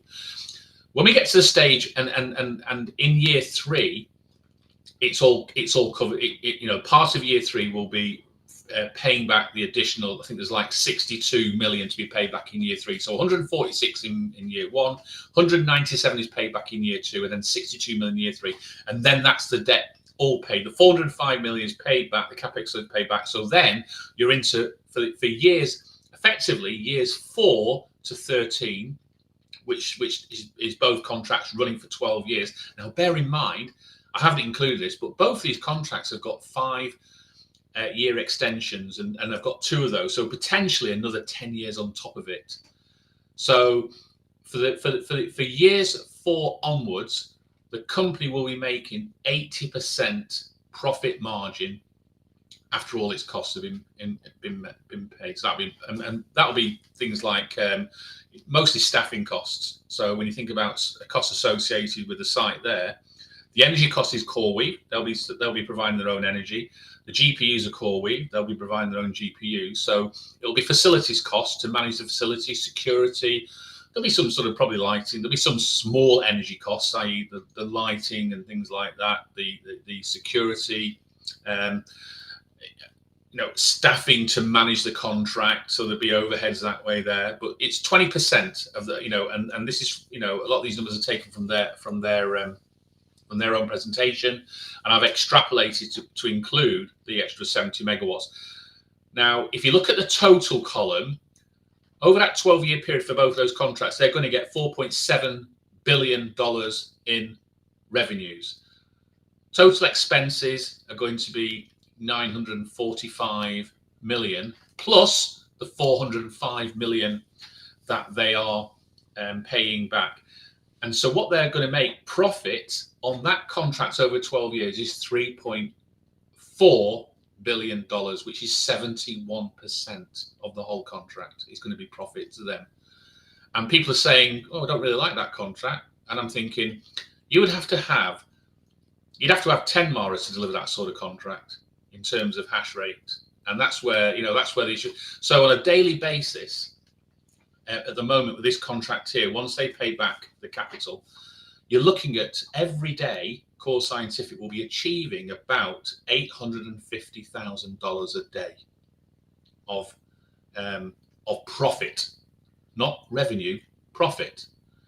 850. Let that just sink in a little bit there. That's 850,000. That's $24 million a month. Some of these companies didn't get 24 million in the 3 months of mining Bitcoin in Q1, when Bitcoin was revenues were twice as high as they are now. Just think what you'd have to do to achieve, and think of the energy costs to mine Bitcoin. For HPC, Core Scientific, I'm going to pay the energy bill. The energy bill sits with CoreWeave. They negotiate their own energy deal with the energy provider that Core Scientific work with at the site at the moment. But the risk of the energy and the cost of the energy sits with CoreWeave. So I think it's a great deal. And bear in mind, we're only talking about 270 megawatts. Core Scientific are applying 500 megawatts in total. We've got another 230 available for next customer. And it could be, we might even see another update, say, CoreWeave want another 30, another 50, another 70 on top of what they got already. Because what's the issue now is finding sites with power and facilities. That's going to be the challenge. And that's why a lot of the miners are thinking, actually, we've got sites and power that we're not fully utilizing. We could maybe go into this HPC space and get some of these types of revenues that Core Scientific did. It really did change the landscape. If people say it didn't, they're lying. This changed the landscape. It's hard to look at this deal and these numbers and think that's not extremely lucrative. The only way I see this deal not being a great home run for Core Scientific is if the price of Bitcoin goes up to $500,000 tomorrow and sustains that for 12 years or something like that. But the amount of consistent revenue, the stability, the de-risking nature of a 12-year contract like this, it's pretty hard to argue with that. Another point to mention, before I've got Core Scientific on here now, another point to mention, which is really important, is Core Scientific came out of Chapter 11 on the, I think, 19th of January this year with $608 million of debt on the balance sheet.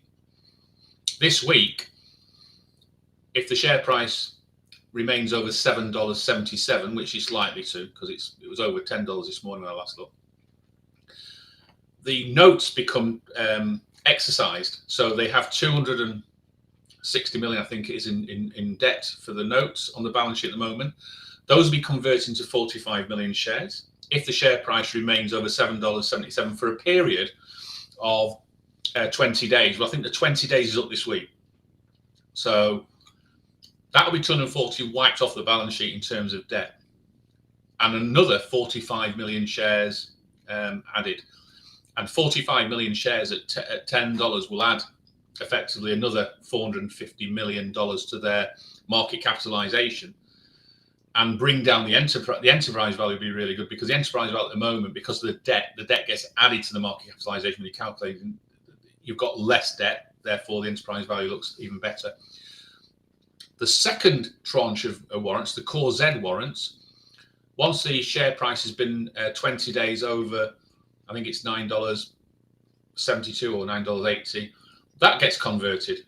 So again, you know, a lot of it that they've given sort of 3 to 5 years as a target to achieve these warrants being exercised, and actually, it could be happening in the next few months.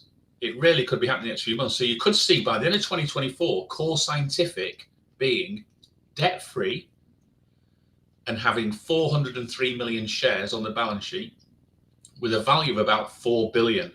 Now, in your market capitalization table today, I think it was, I don't know, heading under 2 billion, I think it was. So it's going to have a valuation of over 4 billion, which, when you think about it then and put it in terms of if you look at just the hash rate, over 20 exahash. So it's got a hash rate now at the level of CleanSpark. It's always had a hash rate level. It's always had a high hash rate. CleanSpark's caught up to Core Scientific. And it's 1.8 billion market cap today, Anthony. 1.8. 1.8. 1.8. So if everything gets exercised, 403 million shares at $10 a share, which is a minimum, could be higher than that. So at $10, that's 4 billion, $4.03 billion market capitalization. And that puts it where it should be, because CleanSpark is about just under $4 billion today. So let's look at the narrative. Core Scientific will have over 20 exahash of mining at a good efficiency. I think it's in the sort of like 24, maybe touching 25. So efficiency not too different from CleanSpark.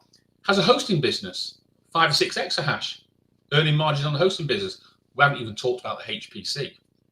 It's got a HPC. What value do you put on that HPC contract? If you're saying 15 or 20 times profits as a reasonable, we just said that profit of that contract there is 3.3 billion over 12 years. I mean, profits for 1 year at 305, I think it's 305 million a year.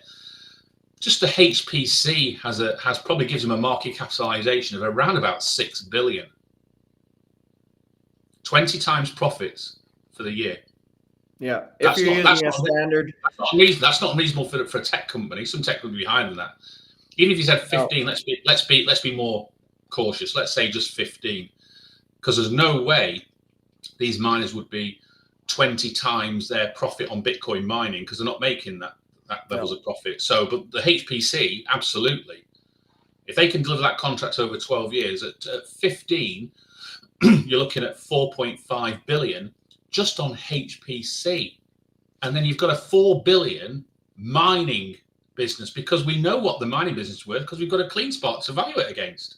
Just to be fair, CleanSpark has a big hodl as well in there, Anthony. But what really stands out to me, you guys, when we had our first interview with Adam, he was basically talking to us about the way they structured the interest payments on this debt to be very favorable in the back portion of the loan. And you got to wonder, did he have the kind of foresight thinking, hey, we're going to get this cleared up in year and we're not going to have to worry about it? Or truly, did they think this was going to be a multi-year debt pay down, and now it's happened so quickly?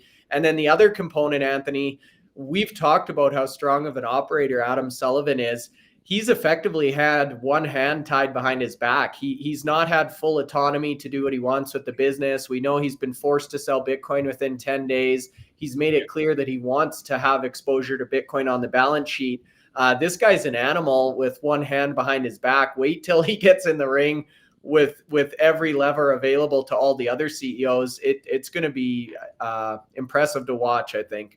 Yeah, and a big chunk of that debt goes in the next week or so, and so that he doesn't need all the debt removing for him to get more control of the company, and some of these some of these agreements that are in place, the conditions of coming out of Chapter 11 meant they had to sell Bitcoin within 10 days of production. That will go away once two of the elements of the debt are repaid. And Adam's made it very clear he wants to hodl Bitcoin once that happens. So, you know, he's certainly in the sort of like the Jason Les camp in terms of what he believes in Bitcoin for the future. But he's also very keen on the HPC side. He's not going to detract from Bitcoin mining, because that question came up at at Denton when we had the investor day, and the question was like, you know, if you're doing so well with the HPC, why would you carry on Bitcoin mining? And he says, we are a Bitcoin miner. That's what we are. That's where we started from, Bitcoin mining. So they are that, you know, for the last 3 years they've produced more Bitcoin than every other miner in the space, and they are the big player. I mean, this year we might see Marathon, if they can get their production going the right direction, we might see them finish top this year. But for the last 3 years and the first quarter of 2024, Core Scientific produced more Bitcoin than every other miner, and not just a little bit, significantly more.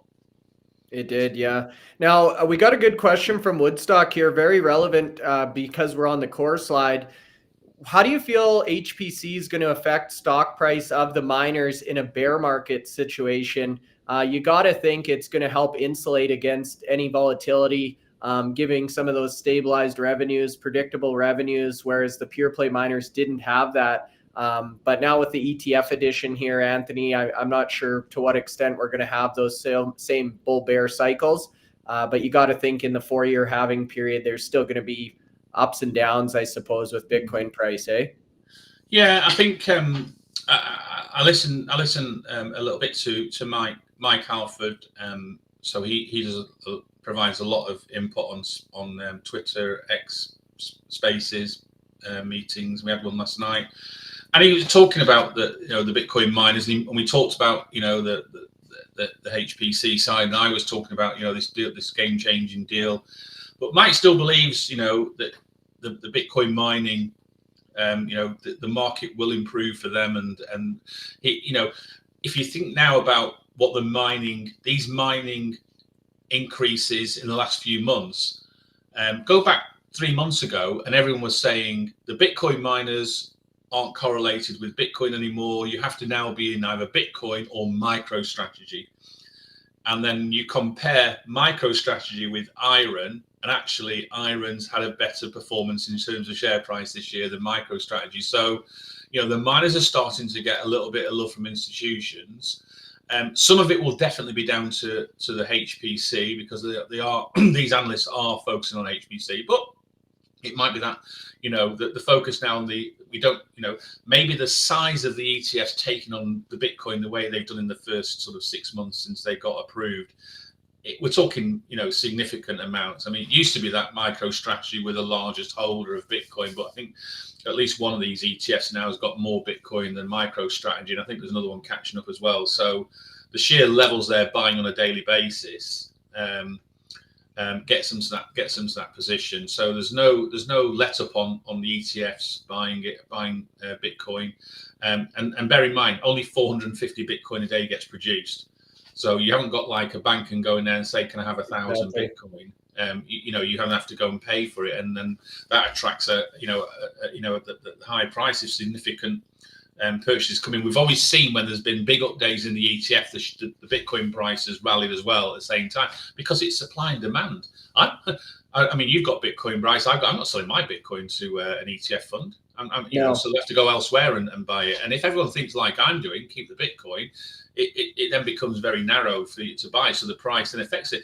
And if the price went to 100,000, you might get some people think, you know what, I got in at 20, 30,000. It's 100,000. Might as well just take my money now. And so you're always going to get people who want to sell because they've done really well and they've held it for 4 or 5 years and they've get a nice return. It's a life changing amount for them, So that's the Bitcoin price rises, and it will attract people to sell some Bitcoin.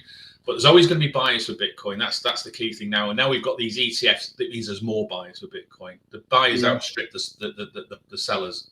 Well, and as I say, it takes a while to suck out the supply from a system, but once we start seeing these all-time lows in terms of Bitcoin on exchange, there's really not a lot of wiggle room for this buying activity to source Bitcoin, right? So very interesting. As they say, Anthony, there's a million reasons to sell. Everybody's got a price, but there's always only one reason to buy, right? So next one up here is going to be Bitdeer, Anthony. This is one that a lot of people really, I don't think, understand the full story. It kind of reminds me of a Bit Digital or a Soluna in a sense that it's misunderstood. Only about 40% of their business is Bitcoin mining related. They put out their update for the month of June here, talking already about the Seal 2 chips, which is going to be that 14 joules per terahash efficiency.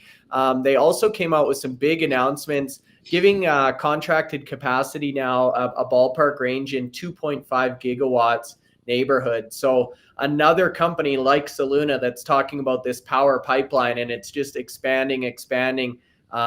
Really, Bitdeer still hasn't got a lot of price appreciation compared to some of the other players in this space. No, it's had a recent, in terms of the share price, it has rallied over the last few months, and it's over a $1.1 billion market cap as we speak today. I quite like the fact that they are probably one of the most diversified mining companies out there, and the fact that they're now going to start making and producing their own mining machines. Not many other miners can say that.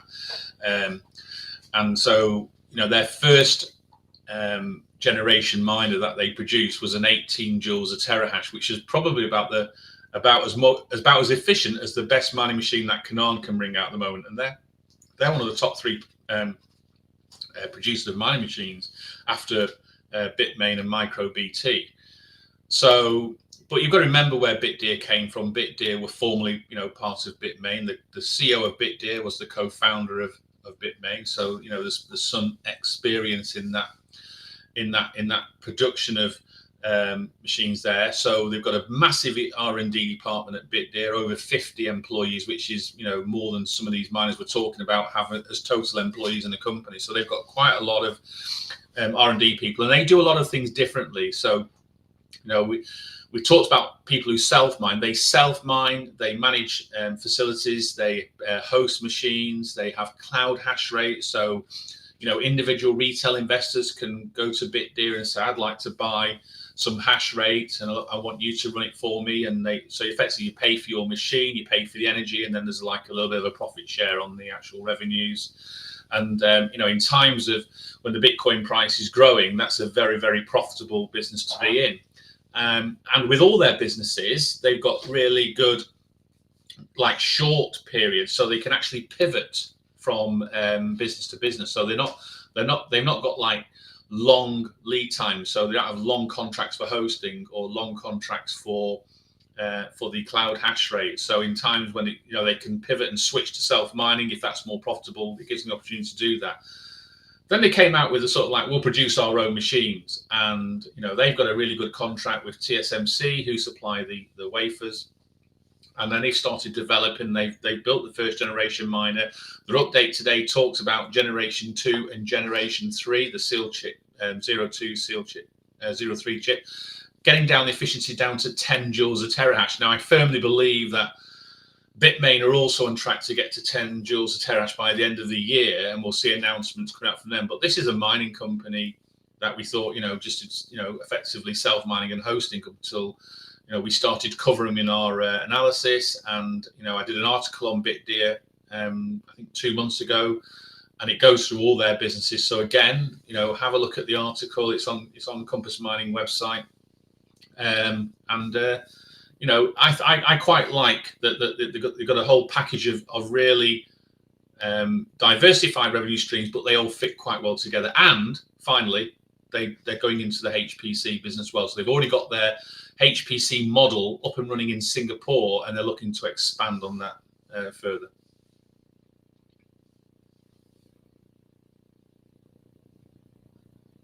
Sorry, just a snippet of education for you guys there.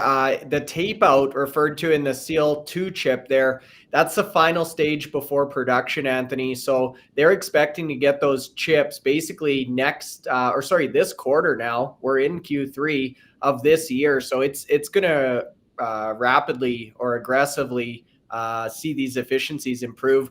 Do you expect this is going to be the norm now with a lot of these big miners upgrading their fleets? Because we've seen, like, we used to think 35 was the average. Then we were saying, okay, low 20s, as you just talked about with CleanSpark.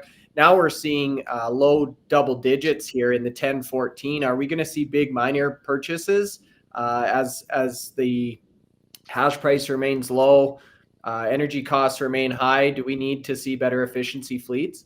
Yes, absolutely.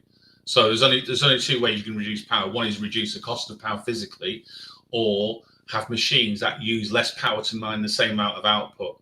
And we've talked about that in during this podcast.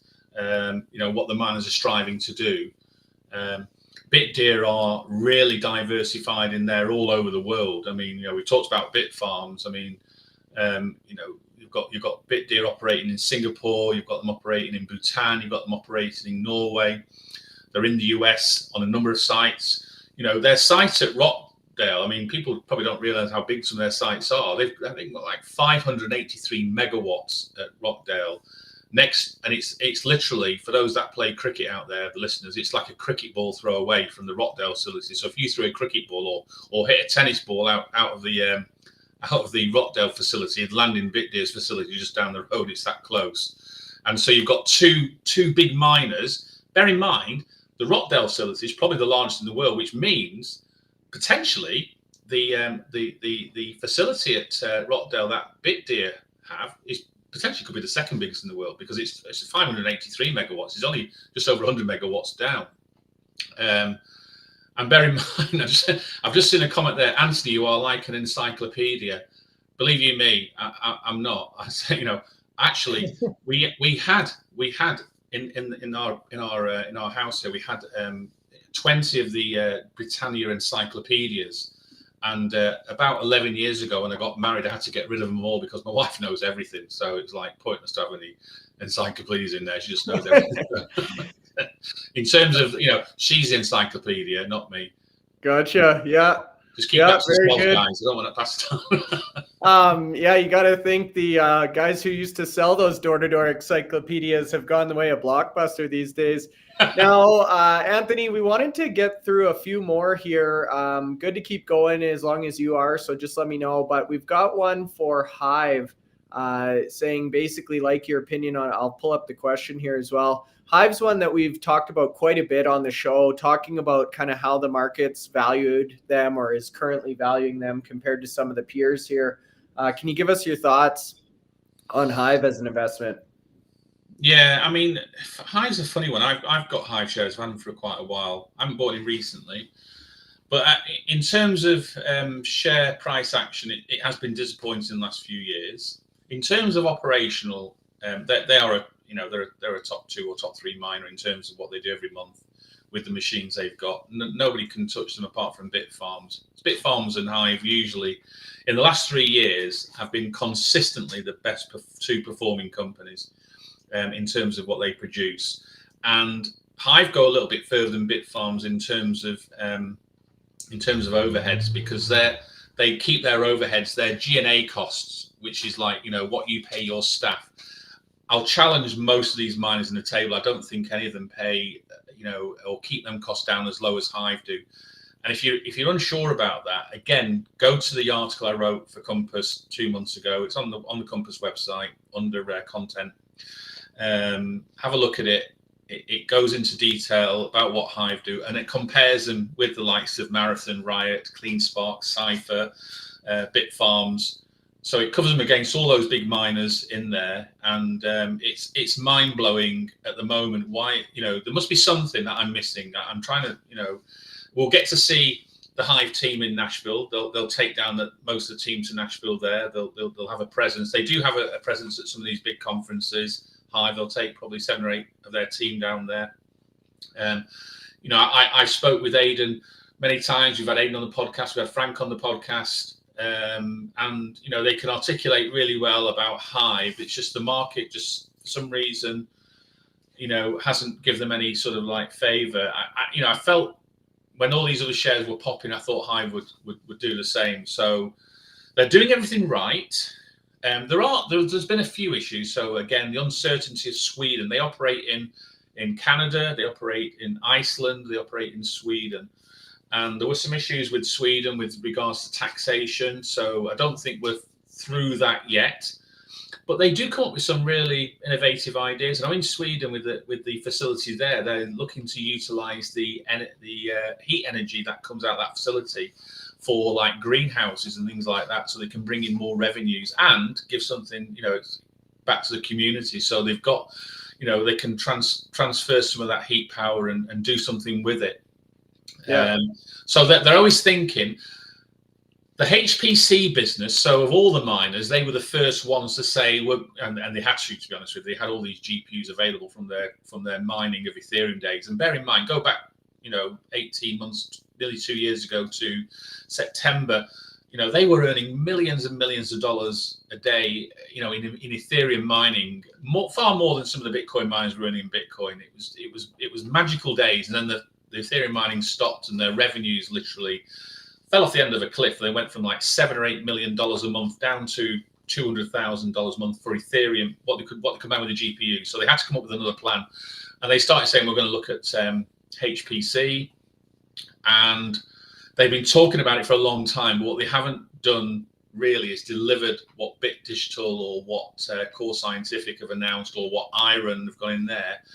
However, in their last quarterly update, we're starting to see the revenues increase now, and I think in their last update, they're approaching about 10 million annualized revenues in HPC, and they want to be by the end of this year 20 million of annualized revenues. So it's going in the right direction. Maybe when we see that in their next quarterly update, there is a consistent growth in HPC, and also the margins in the HPC there as well. So, Core Scientific and Bit Digital have got great margins. The other companies who've bought GPUs and are building their facilities, like the IRENs, like the Huts, like the Hives, there's a challenge there because they're having to buy the GPU. These GPUs aren't cheap. They're very expensive. I think some of the GPUs, $40,000 each. And from what I see from the Hive update, the IREN update, it takes 2 years to pay back the cost of the GPU. And if the GPU lasts for 3 years, you're only making money in year 3. You've still got to pay during those 3 years. So the cost of the machine takes 2 years to recover. You still got to have the staffing cost to deliver that HPC service. You still got to have the energy cost, which isn't as big as the mining energy cost. It's a fraction of that. So in year 3, you're playing a lot of catch up to try and get money back in, you've already expended a lot of money to buy that equipment. Core Scientific haven't got to do that, because they're not getting involved in buying any GPUs. That's down to CoreWeave. We'll give you the facility, 200 megawatts. You just fit whatever machines you want in there. Bit Digital, what they did was they've done a lease back deal, so they're just leasing them. They just got a lease cost. End of the lease, that's it. And they'll get some, maybe get a new lease for some new miners, for some new GPUs. Maybe get the latest edition. So at the moment, a lot of these miners are using the NVIDIA H100 GPUs. Now, NVIDIA have already released the 200 to the market. So it's a bit like miners using the S19 XPs, but the S21s are already available. What do you buy next? What should you be buying now? And how, will the GPUs last for 3 years and still be a good return? And I suppose that's what I was going to say, Anthony, is they depreciate over 2 years, so you're banking on everything in the third year. If you have any of the operational issues, or technology cycle. Can that 3 years be extended? Is there a bit more after 3 years? So we don't know, because we're too early into the HPC space for these miners. None of these miners were talking about HPC 12 months ago, apart from Hive and Hut. Hut bought a HPC business. They bought the 5 data centers 2 years ago, so they've been in the HPC space longer than probably everybody. Yeah. But we haven't seen them deliver HPC from their GPUs themselves yet. And we'll see how that comes this year. So we'll hopefully get some more updates if we get. And I will say, Anthony, on Hive, you're right. They have lagged behind the pack a little bit, but in the last month, I was actually surprised to see this. That's why I threw it in. They're up about 24% over the last month. So they are starting to get some of that momentum, but just really not. Still think they've not had the. I mean, bear in mind, I can remember not that long ago that Hive had a bigger market capitalization than Bitfarms. And bear in mind, Bitfarms had a debt of 160 million. So things, I think if you put up 3 month charts for all these miners and put the Hive number in there as well, you'd see that their share price hasn't had the same impact. And hopefully the market might pick up on it. They read my article, they get an understanding of the valuation, and maybe they give them some credit. Time will tell. It sure will. Hey, another one making headlines here, Marathon. So they came out with production numbers, 590 this month. Sizable compared to the rest of the pack, but I still keep thinking back to that 1,800 Bitcoin month, Anthony, and trying to benchmark to that number. It's difficult to do. So production was down about 40% year over year, 590 Bitcoin. They give some reasons as to why. The other number that stood out here for me is if you look at their balance sheet, 1.43 million, 1.43 billion, 1,430 million in cash and cash equivalents or crypto. So a phenomenal balance sheet here. You got to start to think we're going to see some big M&A moves from Marathon. I'm surprised maybe we haven't seen a bid on a company like, I'd say, a Bitfarms out of Marathon or something like that. But what's your take on the industry giant here? So this is I mean that we've talked about the December update when it was 1,853 Bitcoin, and we even questioned then could they maintain that level, and they never did. It was like just fell off the end of a cliff in January, and February wasn't any better, and they're starting to get a little bit closer to where they're still nowhere near where they need to be. So in terms of what they produce this month, they're still about 10% behind the likes of Bitfarms in terms of what they can produce with their machines. So they're still having issues there. The hash rate, 31.5. They've got a plan to get to 50 by the end of the year. So we need to start seeing that increase, because that means an average now of about 3 exahash a month they've got to increase over the next 6 months to get to their target. Operational hash rate at 26.3. So they're effectively operating 80% of their capacity. So again, 20% of their mining's not is missing this month. And in terms of that affects the revenues. That's 20% of there is it's like 120 Bitcoin. It's a lot of revenues. It's 7 or 8 million in revenues.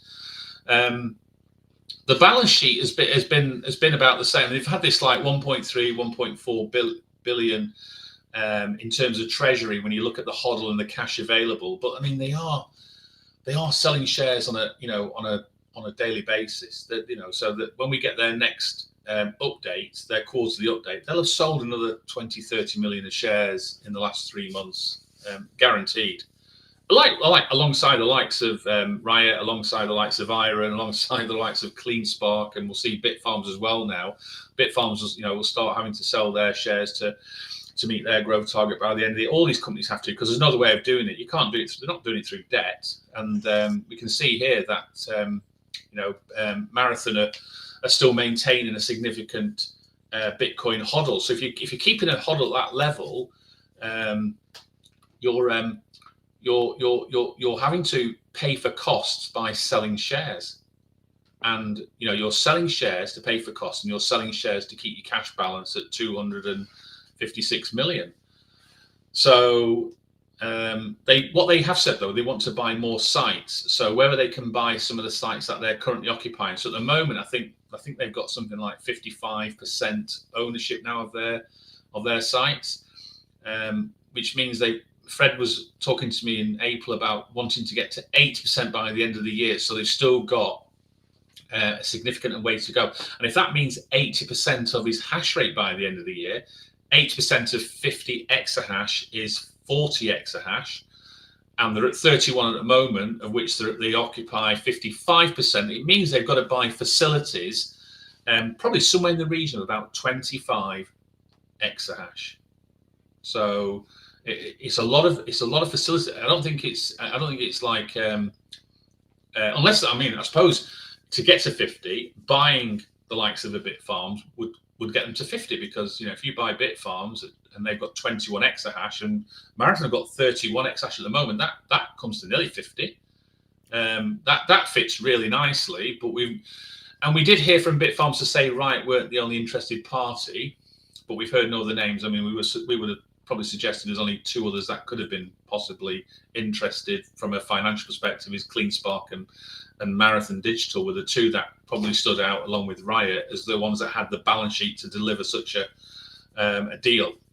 So maybe Marathon are playing a waiting game, or whether they're hoping for the benefit of mining more of this Caspi, whatever it is, coins they're mining, to raise more money to do something that way. Who knows? Maybe the Marapigs can give me some insight as to what the next thing they're going to do, because some of them do surprise me at the moment.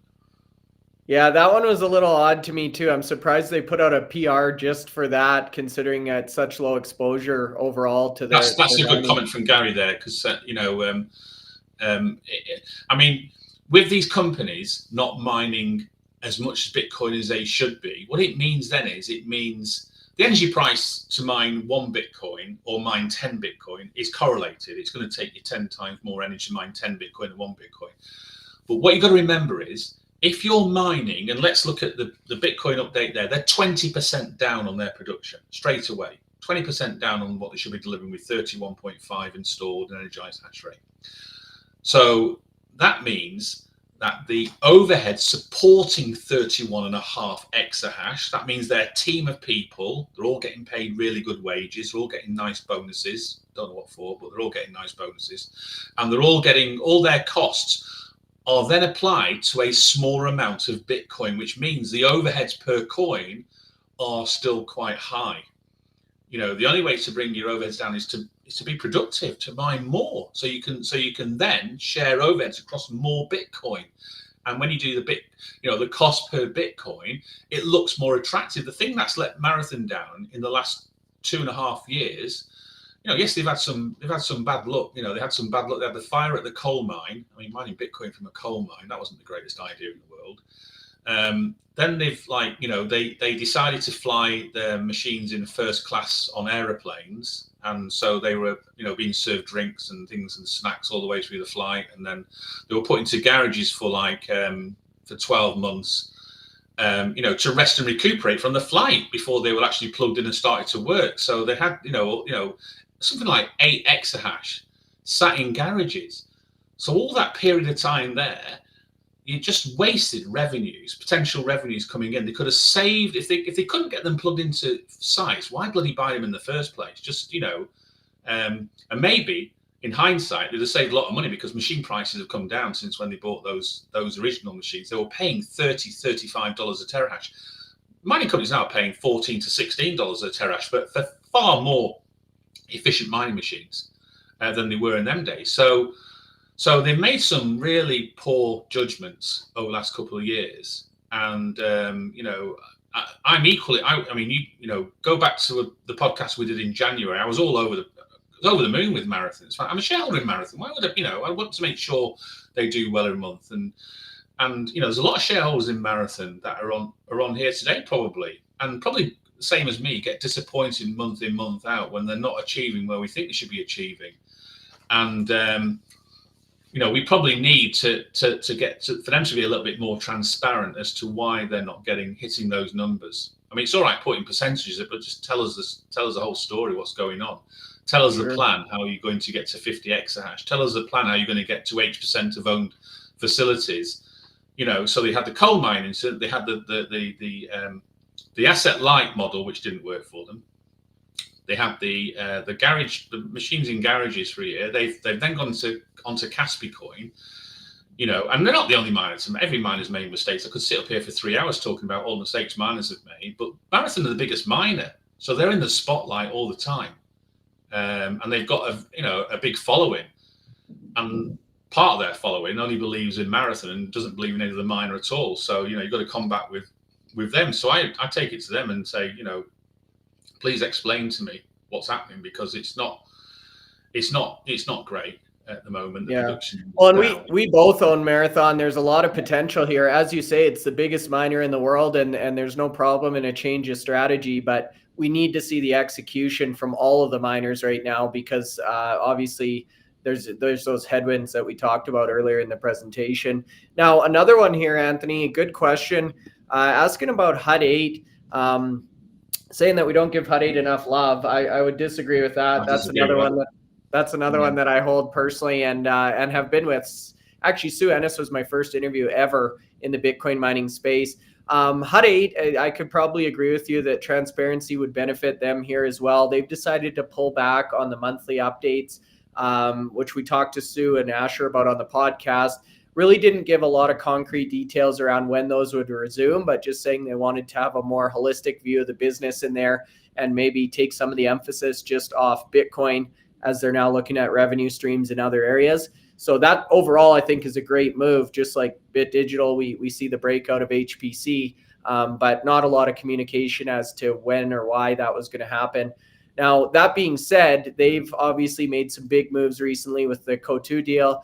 We talked about that on the program as well. You said, Anthony, that they were the first in the HPC space. They actually acquired those 5 data centers years ago now. HUD 8, despite really not making a lot of maybe the podcast headlines or investor headline attention, their share price has snuck up considerably over the last few months and really become quite a strong contender in the space. So what are your thoughts on HUD? So a couple of points. I hope they continue bringing the monthly update out, but I encourage them to include all the other stuff in the monthly update. So look at what Bit Digital do. They cover their Ethereum staking, they cover their revenues from HPC, they cover the self-mining as well. So it's quite a full update from Bit Digital. And I say it's to all the other miners. Some of them do. So Bitdeer start putting information about all their other services as well. So the hosting, the stuff they do on the cloud hash rate and the self-mining. So HUT, I think if they're going to stop monthly updates full stop, I don't think that's the way to go. I mean, you could do like a more fuller monthly update that incorporates everything that they do. You don't have to turn around and say every penny they've earned, but just give people an understanding that everything is going in the right direction and they're delivering. And in terms of what we've provided, I can categorically tell you now, Bryce, you'll back me up on this. I don't think any other miner has appeared on the podcast more than HUT this year. Sorry, I'm just on mute there, Anthony. No, I would agree with you. I think they've had great representation. We've done more podcasts. I can categorically say we've done more podcasts with HUT than any other miner this year. Yeah, no, I agree. And some of them maybe didn't get the same attention as other videos or the same love in the comments. But think about go back to 2021 when HUT was just HUT 8. They had a market cap of 2.5 billion during that year. Exactly. And that's before the merger. So like Hive and HUT in 2021 were the IREN and CleanSpark of 2024. That's to put it in analogy there. They were the two. They had a great following. They were producing great revenues at the time. Marathon and Riot were just starting out and growing. Yes, they did get the impetus during 2021 with the Nasdaq funding. So they were the two to list on the Nasdaq before everybody else, and they got that US funding there, being American miners. But before that, it was HUT, Bitfarms, and Hive. They're the oldest 3 miners of all the public miners. Hive are the oldest. 2017 they went public. So only 7 years ago now. It might still be, it might be less than 7 years. I can't remember the month but it was in 2017 when they went public. They're the oldest miner, followed by HUT, followed by Bitfarms. So it was the Canadian miners that took off. CleanSpark are like half the age of Hive in terms of Bitcoin mining. They've not been around anywhere near that length of time. So they had all that love in 2021, and they put out good updates. They were mining well. They were growing, reasonably well. But since 2022, it's been like it was like a change around. They didn't bring any more machines in. There was no growth. They had all these growth targets, never achieved any of them. It was like at one point it was 6 exahash, and they were at sort of 2.5. I think they got to 3, but then it came back to 2.5 because they had a problem with Ontario. So they've had some issues. Not all of it's their issues. They had a problem with the energy supplier who went bankrupt, and I think Hutt were able to buy some of the facilities for that energy provider. Was it Invidious? I think I can't remember the name, but and then they had issues with Drumheller with the machines there and the electrical. They had electrical issues there, so they've moved those machines into Hutt 8 Corp facilities in the US now. So we were just starting to see the last few months. We were starting to see the green shoots coming through, and then obviously there was news of the Couture contract coming through. There was also news about some of the sites they bought, some of the sites they'd built in a short space of time for mining. So things were starting to positively happen. The share price has seen that sort of a little spurt. I think Asher commented, I mean, it's in his favor as a comment, the fact that the share price had increased by 100% since he's been CEO. And in Bitcoin mining space, that could be about 3 days, 100%. So it's not, it's not a massive amount of time, but he has, that's something to, he can stand by that. He can say, I've been in charge for, for a few months now, and its share price has reacted positive to that. But the share price has reacted positive to a lot of the mining companies. It's reacted quite positive to Bitfarms. They haven't even got a CEO. So, so that argument sort of doesn't have as much legs as he thinks it might have. But I'd like to see more updates about what they're doing, what they're going to do with 150 million from Couture. So, be specific. I think we asked him on the podcast. It wasn't as clear from that, but be transparent. I think transparency works. I mean, Christ, look at what it's done for Core Scientific. You don't get any more transparent than putting your contract on paper, effectively. Every penny they're going to make over the next 12 years. I mean, I don't even know what some of these miners are going to make next month, but I know what Core Scientific are going to make for the next 12 years now. So, and when they say we've still got 230 megawatts to effectively utilize, I can start doing the numbers in my head and thinking that's going to be like, best part of $1.5 million a day net profit in HPC. Forget the mining, just and if the Bitcoin, imagine if the Bitcoin price goes to 200,000. Yeah. Just think. I mean, it's going to be great for the Riots and the Marathons and the Bitfarms and the CleanSparks, but it's going to be win-win-win for some of the other miners with the HPC as well as the Bitcoin mining. So it's going to be interesting times. But I think Asher said, give him till Q3. So we'll see what the Q2 numbers look like, and we'll find out from the Q2 numbers how much Bitcoin they actually mine, so they can keep it a secret for about 2 months.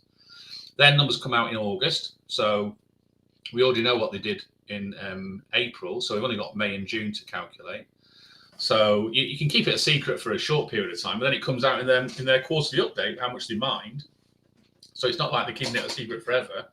Yeah, I just think they want to be transparent and make the update include everything, and just put all the other businesses on there and what they're doing and all that. Look at how Bitfarms and IREN and Riot and Marathon. A lot of the miners now are doing really, really good updates. I mean, I'll give Marathon its due. It puts out a good update in terms of it tells you what's happening. I mean, we can argue about the numbers because they're not brilliant, but it tells you everything that's happening. It goes down to sites. I don't think any other miner does that. And I was going to say, especially we'll give some positive news to Marathon. It does bring out a really good monthly update. Especially in an industry like this, as you described as over transparent, Anthony, if you're not up to that level, obviously the market doesn't really appreciate that maybe as much as some other industries. Now, you mentioned IREN a few times in terms of transparency. They've had a number of big catalysts, big moves in share price, double-digit days here. Talking about 2024 now, fully expanded, no debt on the balance sheet, 425 million of cash. They've got a big pipeline in terms of data centers here, and a lot of analyst attention going towards IREN. What are your thoughts here? Yeah, I mean, people who follow me and have read my articles for the last 2.5 years will know that during that 2.5 years, I've been fairly bullish about IREN from the start. So, not like some of the Johnny come latelys to the table in the last month or so, jumping all over it now. I was highlighting this, 18 months, 2 years ago, saying how good the company was in terms of management teams, in terms of ambition, in terms of the low price. The game changer for me was the announcement when they said they could do 30 instead of 20 in terms of hash rate by the end of the year, and that was like, I think the market really picked up on that, and sort of in the same way that it gave credit to CleanSpark for getting its hash rate up to 16 by February this year. We saw their hash rate start to motor once they got above 10 and started getting towards the 16. We were seeing monthly updates increase, and so they're now getting the recognition. Plus, they've got they're looking to expand HPC. They've got the Childress site at the moment, so we're seeing regular pictures coming through from the Childress site, just like we visited the Corsicana site and saw for our own for ourselves 3 weeks ago what that site looks like. We can see that the buildings are going up very quickly now at Childress. I think they're up to building I think they're now building the 10th of their buildings there. These are like 20 to 25 megawatt buildings. They've got to do a lot more. I think they've still got about another 8 probably to build before the end of the year. But bear in mind, I think 6 weeks ago they'd finished 5 and they were just starting to do the ground for the 6th one, and now they're like putting the infrastructure up for the 10th one. So I firmly believe they'll get to their target by the end of the year. Dan was really laid back on our podcast when we asked him about any reason you won't get to 13. It's just a number. It's just a number. It's a number everyone's expecting, Dan. That's the number. It's 30. It's not 28 or 27. It's 30. Don't deliver it, then the repercussions will be happening.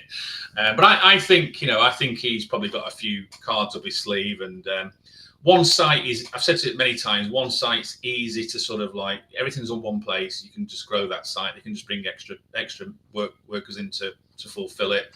We've seen how many are at Corsicana. There's over 550 staff on that site. Marathon have got 60 employees. Riot have got 560 working on one of their 2 sites. This is massive amount of staffing, and those workers will be there for a long time because they're not stopping at their target this year, which only gets them to 3rd. They're only thinking of 100 exahash, so they've still got another 70 to acquire. The other good thing about so there's a couple of this update this week. There's some really interesting bits to it. So obviously they're fully funded till the end of the year. That's great. But in the footnote itself, it highlighted the fact that they'd sold, I think, between something like the 15th of May and the end of June. So in about a 6-week period, where the share price was rising quite well, they're able to sell 40 million shares through their ATM. And that delivered about 400, and I think it was about 400, I've got them in front of me, about 430 million. So that raising capital there was to obviously pay down some of these minor contracts they've got. So you pay these minor contracts in installments. Generally, on the old mines, it used to be in 3 payments. You pay 35% when you sign the order. You pay 35% maybe in the first 6 months before delivery, and then you pay the final 30% actually before delivery. So effectively, the likes of Bitmain, who are the biggest provider of machines, they would have had in the previous days, they would have had 100% of the money before they delivered 1 miner. So there's no risk to them at all. But lately, in the last sort of 12 months, Bitmain have been offering deals to some of these miners, and IREN are one of them that took advantage of this, whereby you could buy these really the T21s and the S21 miners, and you only had to pay 80% in advance of receiving the miners, and the final 20% could be paid 1 year after receipt, which is actually totally putting that contract up on its head. It's like a different mechanism. Never before miners could do that. You had to pay before, and if you defaulted, sometimes you lost your deposit, if the company was in a good mood, you maybe got a credit to put that to an order in the future. And I know some miners benefit from that when it was going through some of the bad times when there was, debt was causing a problem for a lot of miners. But IREN have got all their expansion for this year covered, and I think even it gets to the 40 exahash next year, which should be achieved in the first part of 2025. But they will continue to utilize the ATM in the same way Riot and Marathon and CleanSpark. These miners aren't sort of stopping. It's not like, well, we've raised the money now, so we'll just stop. They'll continue to use these ATMs to just keep growing the cash war chest. So IREN sell their Bitcoin on a daily basis, so that helps pay for the energy. And if you look at IREN are one of the few miners, if you look at their monthly update, it tells you how much they're paying in energy costs every month. So again, if you wanted to calculate the IREN quarterly financials, you'd need about 15 minutes to do it, because all the information's there for you. They put all their revenues and their energy costs in the 3 months updates, and then you can make a sort of like a real, a decent stab at the overhead cost, because you've probably got probably 5 or 6 accounting periods that you could go back and have a look at what they were sort of paying in terms of salaries, in terms of G&A costs, fees, legal fees, blah blah. So you could come up with a reasonable assumption how they've done before the numbers come out, because they're quite transparent that way. But they'll be building up a war chest of funding there. So we've seen that 425 million in cash has risen from 300 million at the last time they reported their quarterly update. So that's another 100 million there. And so, it doesn't stop. They still got, I think, 200 million of the current ATM to utilize. And believe you me, when that ATM is utilized, before you can say where's the next ATM, it will be in place, because I think IREN the co-CEOs have significant voting power in the company, so they don't have to go to shareholders to vote an ATM in. They can actually approve it themselves. They have a number of preference shares which give them, don't quote me fully, but I think they've got like 70% of the votes or something like that in the company. So if they want to vote certain things through, they can do it without going to shareholders. They don't have 70% ownership of the shares. Let's be very clear on that. They both own somewhere in the region of about 5 million shares each.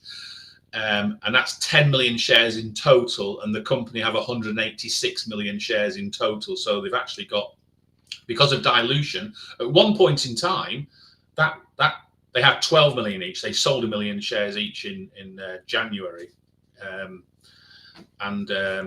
So that they sold effectively 16% of their shares.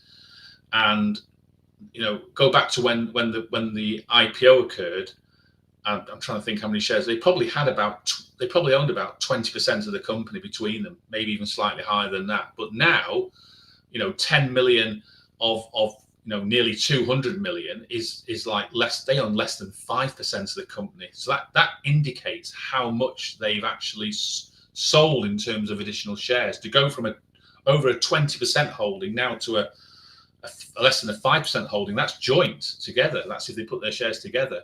But what they have is, cleverly done, is they've got preference shares in the company, and these preference shares have got significant voting rights. So they might have, like, I don't know, so they have 1,000 preference shares each, and each preference share comes with 10,000 votes or something like that. And you then multiply that out, and you've got more votes than the shareholders have got. So they don't have an issue voting things through. But we sort of quite like, they do deliver. So if anyone's queried, got into IREN in the last sort of couple of years, they'll be sitting handsomely on nice profits. The share price has done really well. However, if you'd have bought at the IPO when they went to market, I think the share price was $28 at IPO. So at today's price, Bryce, I don't know where it's 13.5, something like that. You've lost 50% of your money. If you bought shares when they went to market, it was either $26 or $28. I think it's $28.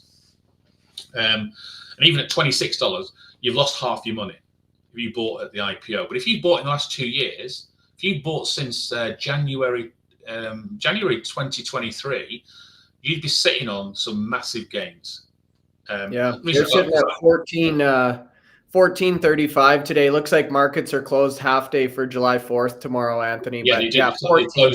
They closed at 1 p.m. Eastern time today. And interesting about that, Anthony, you talk about on the one side of things, if you have low insider ownership, you need to get the shareholder approval to do things, right? So in one sense, there's more of a democracy with that approach. On the other side, if you have high insider ownership, like with TeraWulf, maybe you don't need as many other people to vote in your favor, but you've also got the most in skin in the game or inherent risk in the company, right? So you're governed by another hand in terms of your decision. So it's interesting to see kind of the two.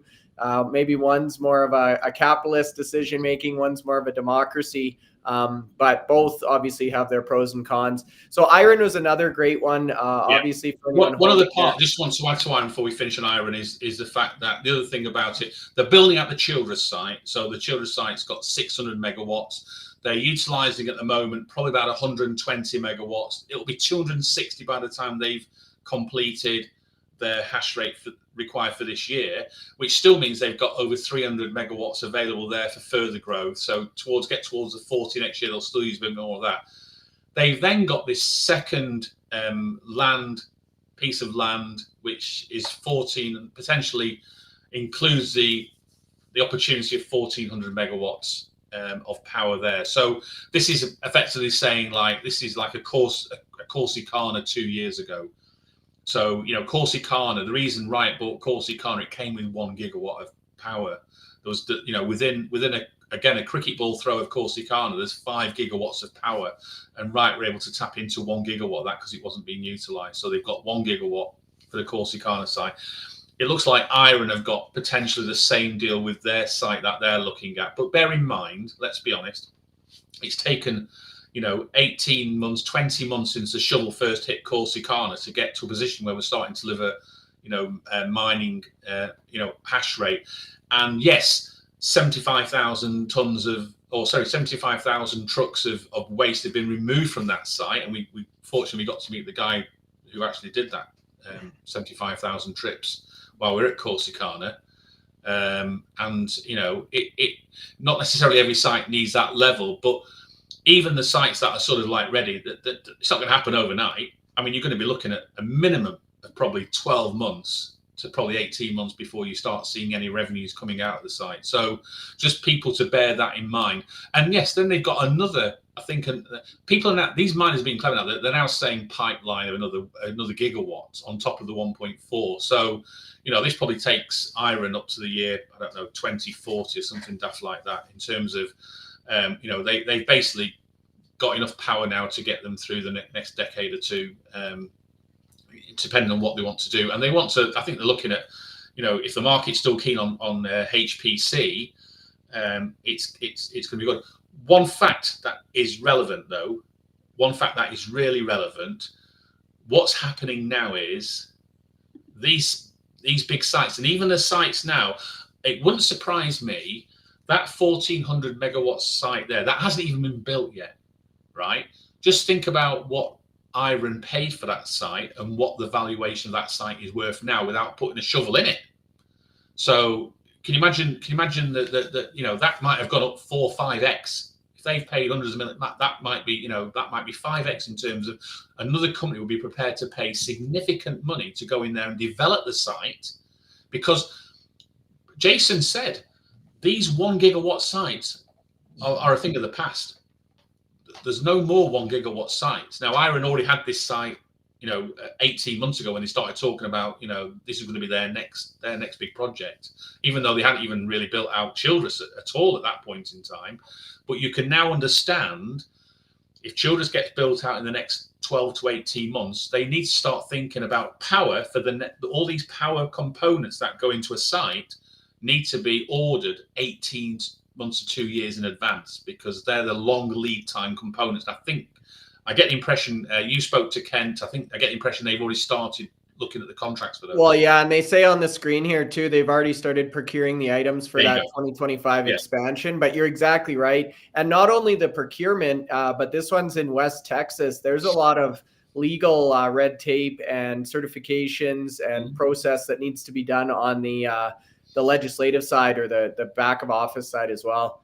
Now, another one, Anthony, that's been grabbing quite a bit of attention here. I know you've been chatting about them a lot recently as well, is Soluna. So I wanted to bring that one up on the screen. We've got a comment here that says, basically, despite the run we've seen in Soluna, the market is still not giving them a fair shake here. What are your thoughts on this one at the moment? Yeah, I like John. I like the updates they come out with. I like the sort of the transparency they're showing. So they're providing go to their presentation. They provide all the numbers for all their projects. So what the revenues, what the costs are. They even do sensitivity analysis. So they're not even just saying this is the definitive number. They're saying if the hash rate price is 45, which it is today, to be honest, these are the revenues that we're going to achieve. And if it's at 65, i.e., if the Bitcoin price jumps, to say 80,000 and the hash price goes up to 65, then these are the revenues that we'll get there. Costs tend to be the same because end of the day, you're paying, that they're paying the same amount for their energy. They're paying their staff the same wages. You don't pay staff cheaper wages because the energy price gets more expensive. Those costs are there. But I quite like the fact they do these like niche projects. They put the project together in terms of they got the power, and then they'll calculate the cost of building the project so it gets to a point where it starts delivering revenues. And then they'll go out and source a strategic partner, to come in and in the same way that Core Scientific have brought CoreWeave in to provide that 405 million upfront payment towards building the infrastructure for their HPC. Soluna do exactly the same. So if we look at Dorothy 2, which is their most recent project that they've actually signed, that gave a commitment of about $30 million with their partner to deliver so they could start doing that project. So that project's going ahead now. Expect, as I said earlier in the podcast, expect the revenues to start coming in Q4. Project Catty, which is another project with 166 megawatts of power in that project. So that's a bigger project. They're now doing the same ground, they're looking at sort of like putting that package together and delivering that. So they'll need a partner to come in and deliver that there. So I like the way they're doing these packages. They look like it looks like everything that Soluna do brings in a nice, brings in a margin. And the reason you can bring in a margin on all their products, hosting, self-mining, now they're moving into the HPC space, is they've got access to some of the cheapest power in the whole of the mining industry. So we've already talked about Riot and Cipher under 3 cents a kilowatt hour. These are under 3 cents as well. So of all the other miners, yes, they're small. I've asked a couple of questions to the company about preference shares. So they've got quite a number of preference shares on the balance sheet, and I just need to check with the company about what that means in terms of when you're looking at the market capitalization of Soluna today, the market capitalization is $22 million. So it's we're talking a company that is very small in compared to literally all the other miners that we discuss. But they've got on the balance sheet some debt, and they've also got some preference shares. Now, when you calculate the enterprise value of a company, you have to add the debt and add any preference share ownership, and then deduct any cash that's held on the balance sheet. So you come up with an enterprise value. Now, I've asked the question for the company to come back and confirm, because it looks like that could be that preference share could be something like $75 million. So if you add 75 million to the current market capitalization, add the debt as well, and take off the cash, you're into an enterprise value of over 100 million. And their hash rate for self-mining is under 1 exahash, and they've got a hosting business, and then they've got these other small businesses. Are the revenues for deploying 100 million of enterprise value?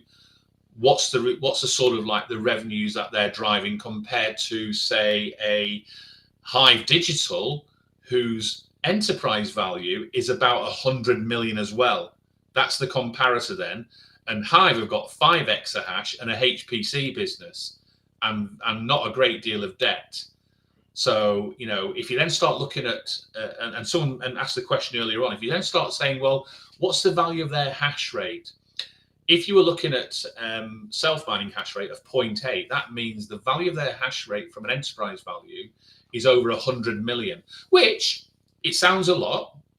It's still lower than Marathon, Cipher, Riot, and now IREN. That will be well, because their share price has increased 4x in about the last 4 months, 3 or 4 months. The valuation of IREN now per exahash is quite considerable. We've just said today 2.6 billion, and they've got 10 exahash in terms of hash rate. So divide that, you're 260 million per, got no debt, and they've got 400 of cash. So that brings the enterprise value down to 2.2 billion.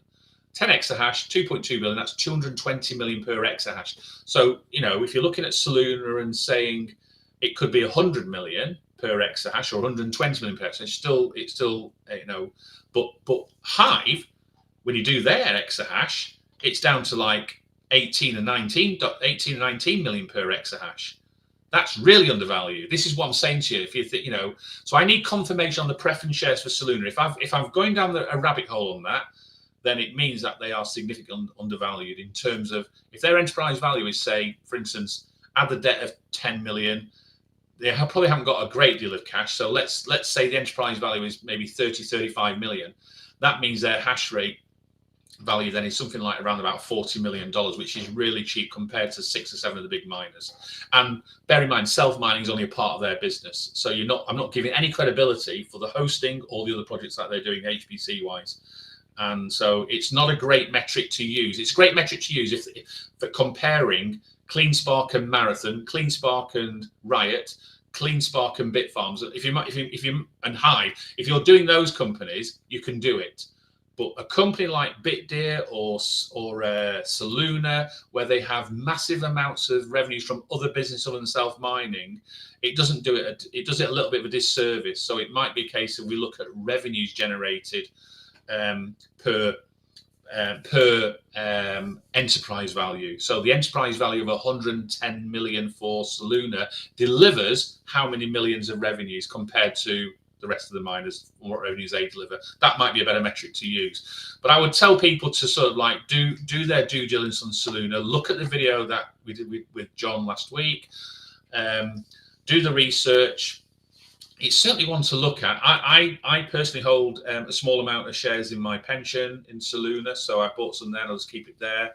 I did manage to get the shares, you know, quite a low price, even from what they are today. But I mean, they were at something like $8.60 about 2 weeks ago. So part of me thinks that should have got that point now. But I think Soluna is a long-term company. I think the contracts they've got involved in now, and listening to John talk, got me focused on the fact that there's longevity in this company. But I'm still waiting for a response on that question. I want to get that response because I want to make sure that people are aware. If they can't understand how to read a balance sheet, that's a really important line in the balance sheet. So I've asked that question from the company, and I'm hoping to get a return this week. And once we get a return, we'll certainly cover it in a future podcast relating to this conversation today. Yeah, and another interesting one I saw, Bit Digital posted a fleet upgrade picture today talking about it going into a Soluna facility. So I thought that was interesting. I didn't realize the connection there, but I had to double take on that one just to make sure they didn't put the wrong company in. Now we've got still a big update from CleanSpark, Cipher, but I wanted to talk about a few of the smaller ones. We didn't spend a lot of time on these guys last time. DMG is one that we've had a few questions about today, Anthony. Yeah. They don't have their production report out for the month. There hasn't been a bunch of news. We know that they're working through facility upgrades in Christina Lake here, their immersion facility. But again, this one I pulled up over the past year. Surprisingly, with the little amount of information we're getting from DMG, they're up 68% this past year. And again, really not a lot of growth, HPC announcements, but really a part of that infrastructure play or access to power that we're seeing as the main narrative. Yeah, I think, again, though, I think if you plugged in every miner for the past year, they're all going to be that or higher. I think, there is, that I'd say the share price has been fairly suppressed. I mean, you go back to 2021, the share price was probably, I think it got to $4 at one point. So it's hovering around now at 53 cents. It's still significantly down on where it was back in 2021. They do things obviously on a smaller scale. I mean, Sheldon's been in the business longer than everybody else, really, to be honest with you. He's one of the OGs in the space. He's built sites. He helped with the site that Bitdeer have at Rockdale. They still build facilities or buildings for other miners to use. They created the Mara pool. They created the Terra pool, which they're hoping to use as like a green mining pool. So from a technology point of view, they're not just a Bitcoin miner, but some of these other services that they do don't bring in a massive amount of revenue. So predominantly it is the Bitcoin mining. I mentioned earlier on in the podcast that they've got this growth coming in imminently now. So 4,550, I think, S21 miners. So the most efficient miners on the planet at the moment. They're going to put those machines into their site.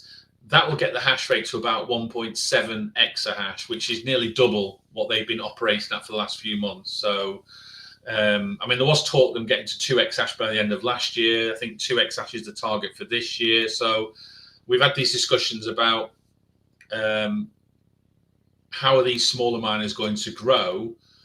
It's a challenge. So, DMG are doing it bit by bit when they can afford to. They can't go down the debt route now. One thing they've got is they've got a really strong balance sheet. And actually, I say from a valuation perspective, these could be sort of, if you look at Hive as being the most undervalued miner, these wouldn't be that far behind Hive. Certainly their market capitalization at sort of $80 million. And if you've got 1.7 exahash with no debt, you're at 45 million exahash. Well, we've just articulated where IREN are at $220 million in exahash. So, but there's a reason for these smaller companies where they are. If Riot were prepared to go in and pay and Riot's deal to buy Bitfarms at $2.30 was effectively paying 100 million per exahash. That's what they came in at. That was effectively the price that they came at. If you look at the numbers, what they were prepared to offer, I think it was $913 million or something like that, and Bitfarms were at 9.5 exahash. So let's, in very simplistic terms, a company with no debt, not a massive amount of cash on the balance sheet. And a bit of a hodl. I think it works out at something like about maybe just under 100 million per exahash, and we're talking about DMG with a value of probably less than half of that. So if you were picking up a miner, you wanted to grow an extra 1.5, 2 exahash quickly, DMG would be an opportune miner, but you wouldn't be able to buy them at that price because you'd have to offer a premium to the share price to get shareholders interested. Why would shareholders just, unless it was they felt they were being taken over by a company that could grow quicker? So the problem for DMG is how quickly can they grow over the next couple of years during this bull cycle compared to the likes of, we've just seen Riot increase their hash rate by 7.3 exahash in 1 month. Yeah. And this company haven't increased their hash rate by 100 petahash in the last couple of years. So there's those that can, and we've talked about the 7 or 8 that can, and then you've got 7 or 8 that can't. They can't grow quicker. They can't grow as quick as you want. But what you've got here is you've got a company that's it grows organically, no debt, does it all measured, produces a reasonable amount of Bitcoin every month. DMG are in the top 5 most months in terms of production. So they're, again, another Canadian, I don't know if it is about Canada, is it? It must be something in the water up there, I don't know. Maybe, but then again, think about the weather, Canada weather. Temperature, yeah. It's probably a different temperature level. So maybe it's more appealing to mining companies, so not totally unexpected. But they just do well for a small miner. You know, are they going to get, when they're going to get to 5 exahash? You know, that these sort of growth levels were 3 years ago when we saw that, the Bitfarms wanting to grow by 0.7 exahash or Riot wanting to grow by 1 exahash. Today, we're seeing miners grow, 4, 5, 6 exahash in a month. You know, Bitfarms did a big jump. Last 2 months, they've grown from 7 to 11.4.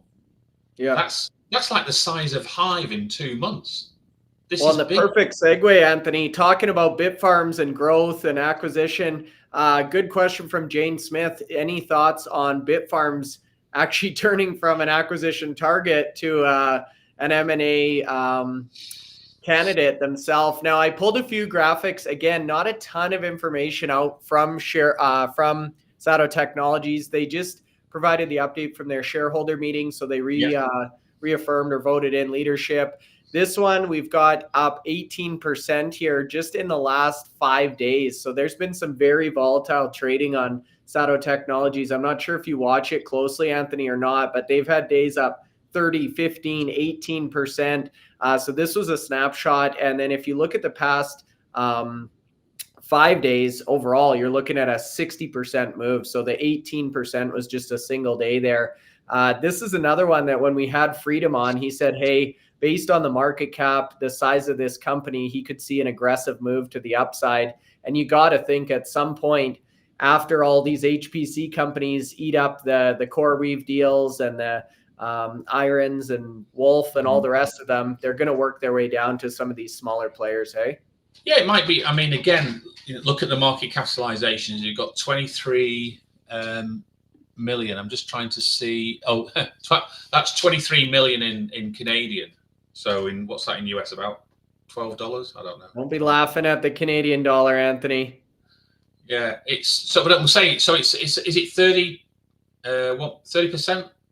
Yeah, it's about 1.35. I'll exchange that for you while you're talking. So that market capitalization is under 20, well under $20 million. So I don't know, about 17 million US. You'd be looking at. Right. So 17 million US. I think the company's got about 10 million of debt on the balance sheet. So 17 million plus 10 is 27 million. Take away the 3 or 4. Take away 4 million for cash and Bitcoin.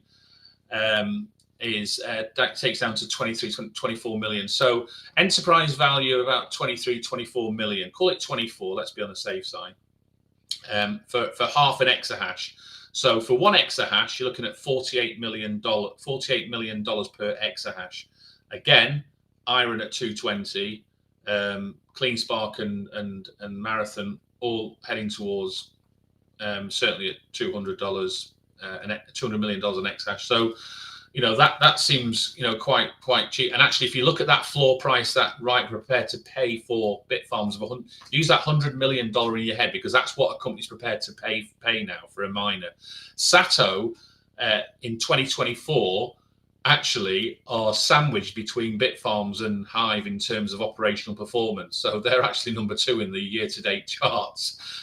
So it's one of the, probably in fact they are the smallest miner that we look at. They're actually smaller than Soluna in terms of what they do, because Soluna's hash rate is 0.8 exahash and SATO's is 0.5 exahash. So definitely one thing they have struggled to do is they've struggled to grow. Last month earlier in June, they reported a fire at their facility. And so that's wiped out about 10% of their hash rate. So I think this month we probably see the hash rate drop to maybe 450 petahash, something like that, from 530. So I'm hoping if it can be close to close to just under 500, that'd be good. But it's affected their production this month, and therefore you lose that petahash, you lose the revenues associated with that petahash. But again, likely to be M&A activity for a lot of these smaller miners. The SATOs, the Griffins, DMG. How do you grow without combining together? That's probably probably the question. You know, the big miners are going to be able to do it quickly. The small miners, if they stay as they are small, the growth will be small. And I haven't seen any growth targets for SATO for this year yet. So, you know, they haven't added any. I think they've been changing some of their mining machines over, so they've been getting more efficient miners in, but that's changing their efficiency. So it means they're actually using more efficient miners, keeping the energy costs down. And again, SATO, like IREN, like TeraWulf, put the cost of power on all their updates, so we know what they're spending, and they put the full cost of power. They put everything on there. So when people say sometimes it's 3-4 cents a kilowatt hour, there's other costs to be included that these miners conveniently leave off. So SATO put the full cost of power in their update, and they make a point of it. They actually put the net cost and the full cost, so you can see the differential, and it's quite significant. It's a good 10-15% more. So if you're getting energy at 3 cents, if you're getting energy at 3 cents, you're probably paying 3.5 cents with all the add-ons. You know, that's something to bear in mind. But yeah, you're right, and you know, if the questions are coming through, you know, where they are now, it's worth knowing. Well, someone's made a point, and I suppose it is a point. If you look at, so if we go back to IREN at 10 exahash and 220, how much is the market price in 30 exahash that they get to the end of the year? So should you be dividing their 2.2 billion by 30 in terms of the future hash rate? And that gets you to sort of $70 million per exahash. So I do both. I do current and I do future hash rate as well. When I do my tables, I do both. I look at the future as well. So we've only been talking about what valuations today because of, I think, what Riot offered Bitfarms. We're using that 100 exahash, and so it's as a today valuation. So yeah, that's a good point someone's mentioned. Yeah, it sure is. And I was going to say, speaking of cost of power, we've got Cipher June results up here as well, Anthony. So I thought we'd peel through these quickly. We've still got CleanSpark as well coming up, you guys. So give us a like if you're looking forward to CleanSpark. But I'll let you give your comments on Cipher first. Yeah, we like Cipher. Obviously, the great benefit for Cipher is the cheap power. They've got some great growth plans in place for 2025. I think they've just increased the growth plans for 2024 now. So they're going to do more than expected this year. I think really all the other miners who've been putting out these big updates has probably got some of the other miners to start thinking about how they can put out updates to get their share price action, because IREN's CleanSpark's share price action was based on the 2 big updates they provided. Terawulf have been putting big updates out, their share price is up. So Cipher obviously wanted to change track, and they've got a bit more of a growth rate this year now than originally expected. But they're not the most efficient miner operating, but they are one of the cheapest miners to operate in terms of direct costs. I have a bit of concern about their operation or overhead costs. You know, they do sort of tend to pay themselves quite well at Cipher. So that's a bit of an issue. But their energy costs, no one can really, you know, it's in that sort of 2.7 cents a kilowatt hour. They're in Texas. They're growing. You know, is it the Black Pearl site? They're growing out at the moment, ready for next year. So that will be a significant push, and they'll be in that sort of. If they can deliver what they say they'll deliver next year, they'll be definitely in the tier 1 mining bracket as well with the rest of them. It's just that they're taking a little bit longer to get to that growth because they're building out their whole site. And you know, this is another indication how long it takes to build these sites out. They don't happen overnight. It can take a year, 18 months. Yeah, it's definitely not a quick process, and we see that foresight coming through with a lot of the discussions we have. Now, another miner we wanted to talk about here, Anthony, Griffin. Again, not a ton of recent news. We're waiting on the production results for the month of June, but over the past couple of days, Griffin performing fairly strong, up 12%. Again, kind of leading to that thesis that, hey, maybe some of the smaller miners, smaller overall access to power, but now getting the attention of of these bigger institutional investors. What are your thoughts on Griffin? Yeah, they're in that bracket with some of these other smaller miners. So, round about just under 1 exahash in terms of hash rate. Market capitalization, about 50 million. Griffin have made no secret about they want to grow a lot of hash rate this year. I think their growth target of 10 exahash, probably on the extreme side. But even when we questioned Rob on the channel, he then sort of said if you could get to 6, that would be fantastic. And so we've got now, I think that conversation was a few months ago, and this update we'll get now probably won't show any massive increase in hash rate, and they've got 6 months left. But he did say he was fielding a lot of calls from potential M&A activity, and he seems to think the way that they could grow quickly is to have some merger and acquisition activity with other miners. So he's probably already thinking about what I've been sort of saying through this podcast for some of these smaller miners. The growth could be in sort of merging with other miners together, maybe 2 or 3 merging together. You get to a position then when you've got 5 exahash, you can slim down some of the costs, and then you can maybe grow 5 exahash to 8 exahash quicker than these companies individually can grow 1 exahash to 1.5 exahash, for instance. That's the benefit. If you look at the benefit of the other miners we've talked about, when we're talking about miners wanting to grow 20 or 30 exahash in the next 12 months, and we can't say these miners at the bottom can grow between 1 and 2 exahash in the next 18 months. That's the difficulty. So I think Rob's talks the game, and we'll see what comes of that.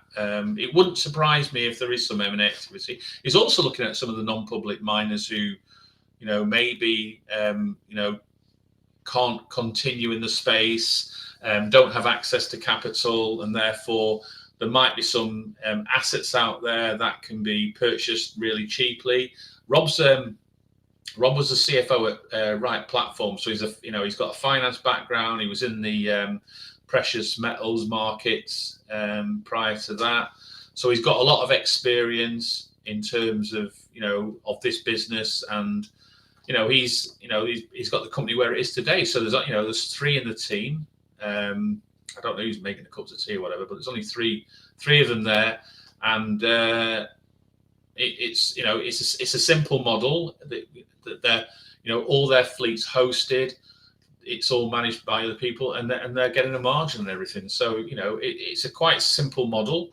He's now his own boss. He's worked as part of a big mining company before.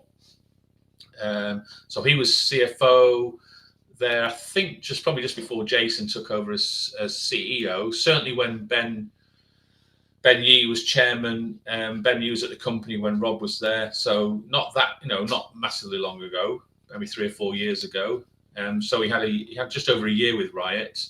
And actually, if you think about the other 2 members of the team, one of them was at Marathon, and the other one's got experience as well. So they've got 3 key people in the team who've all got experience, probably in this space. And so I think if somebody was to make a move M&A, I think Griffin could sort of like make that move. I think they've got the knowledge and the nous and the background to do it.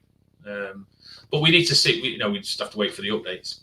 Yeah, interesting one to watch for sure, Anthony. Now, we wanted to talk about CleanSpark as well. This is the last one we have on the list here today, so I'll jump over to their production update.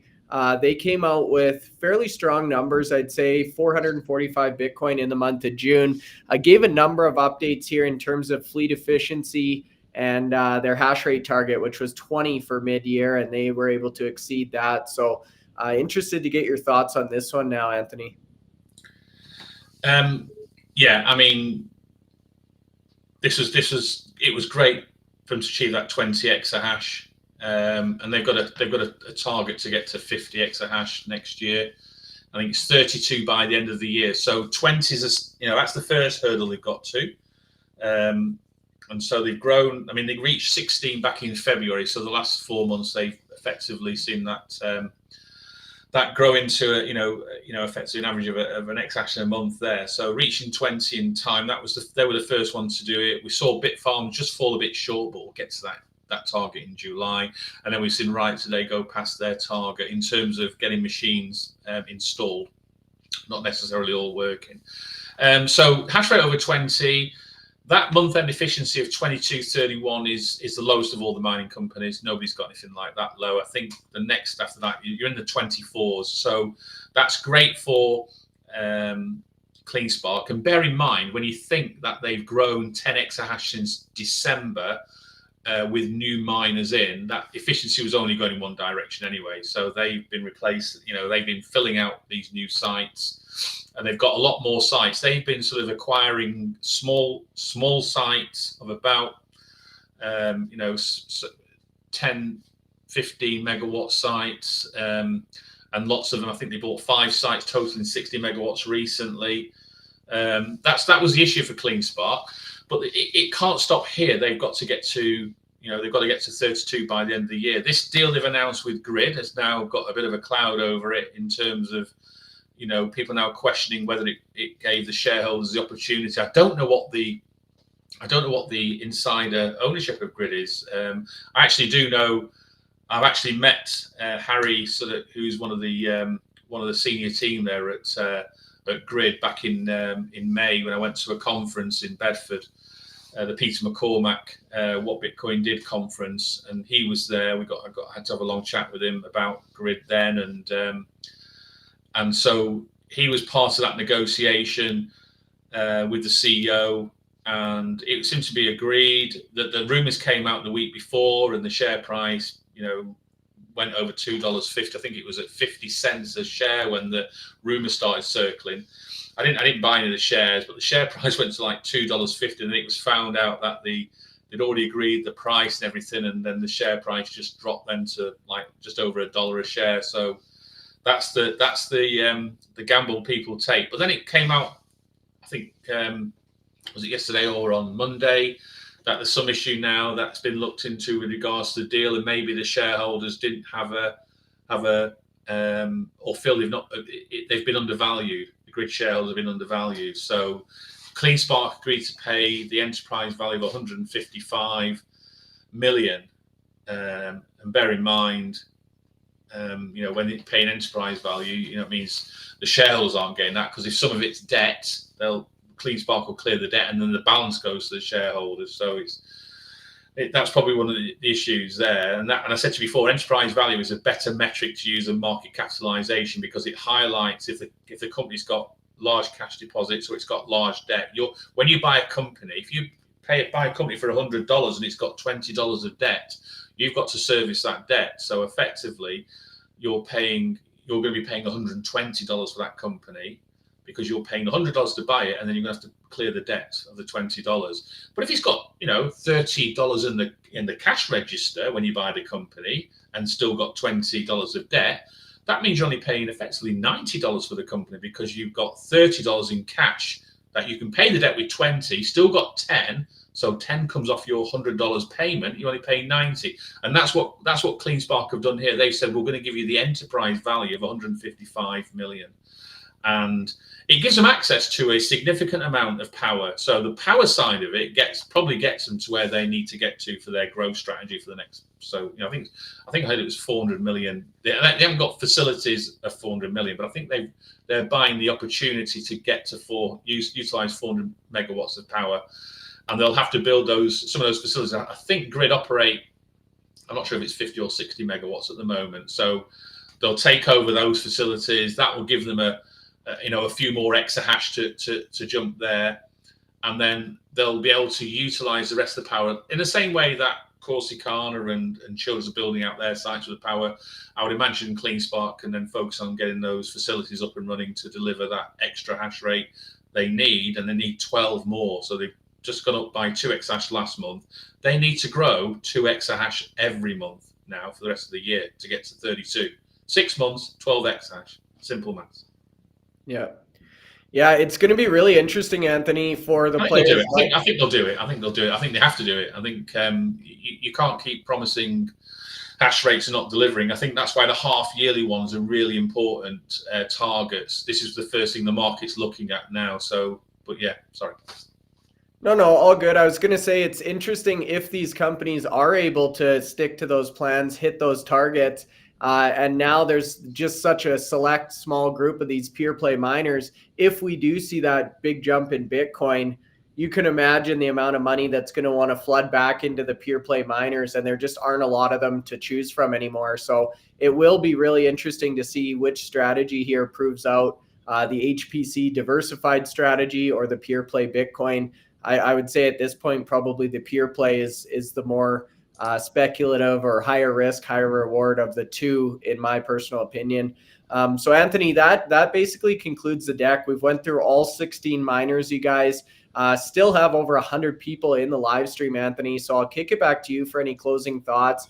I'll bring up that slide that compares and kind of shows the market cap situation, and maybe we can end off there. Yeah. Yeah, so we got them in the order there, and yeah, it looks now that in terms of, you know, IREN now are closing in on Riot for third place, and that's the interesting part here.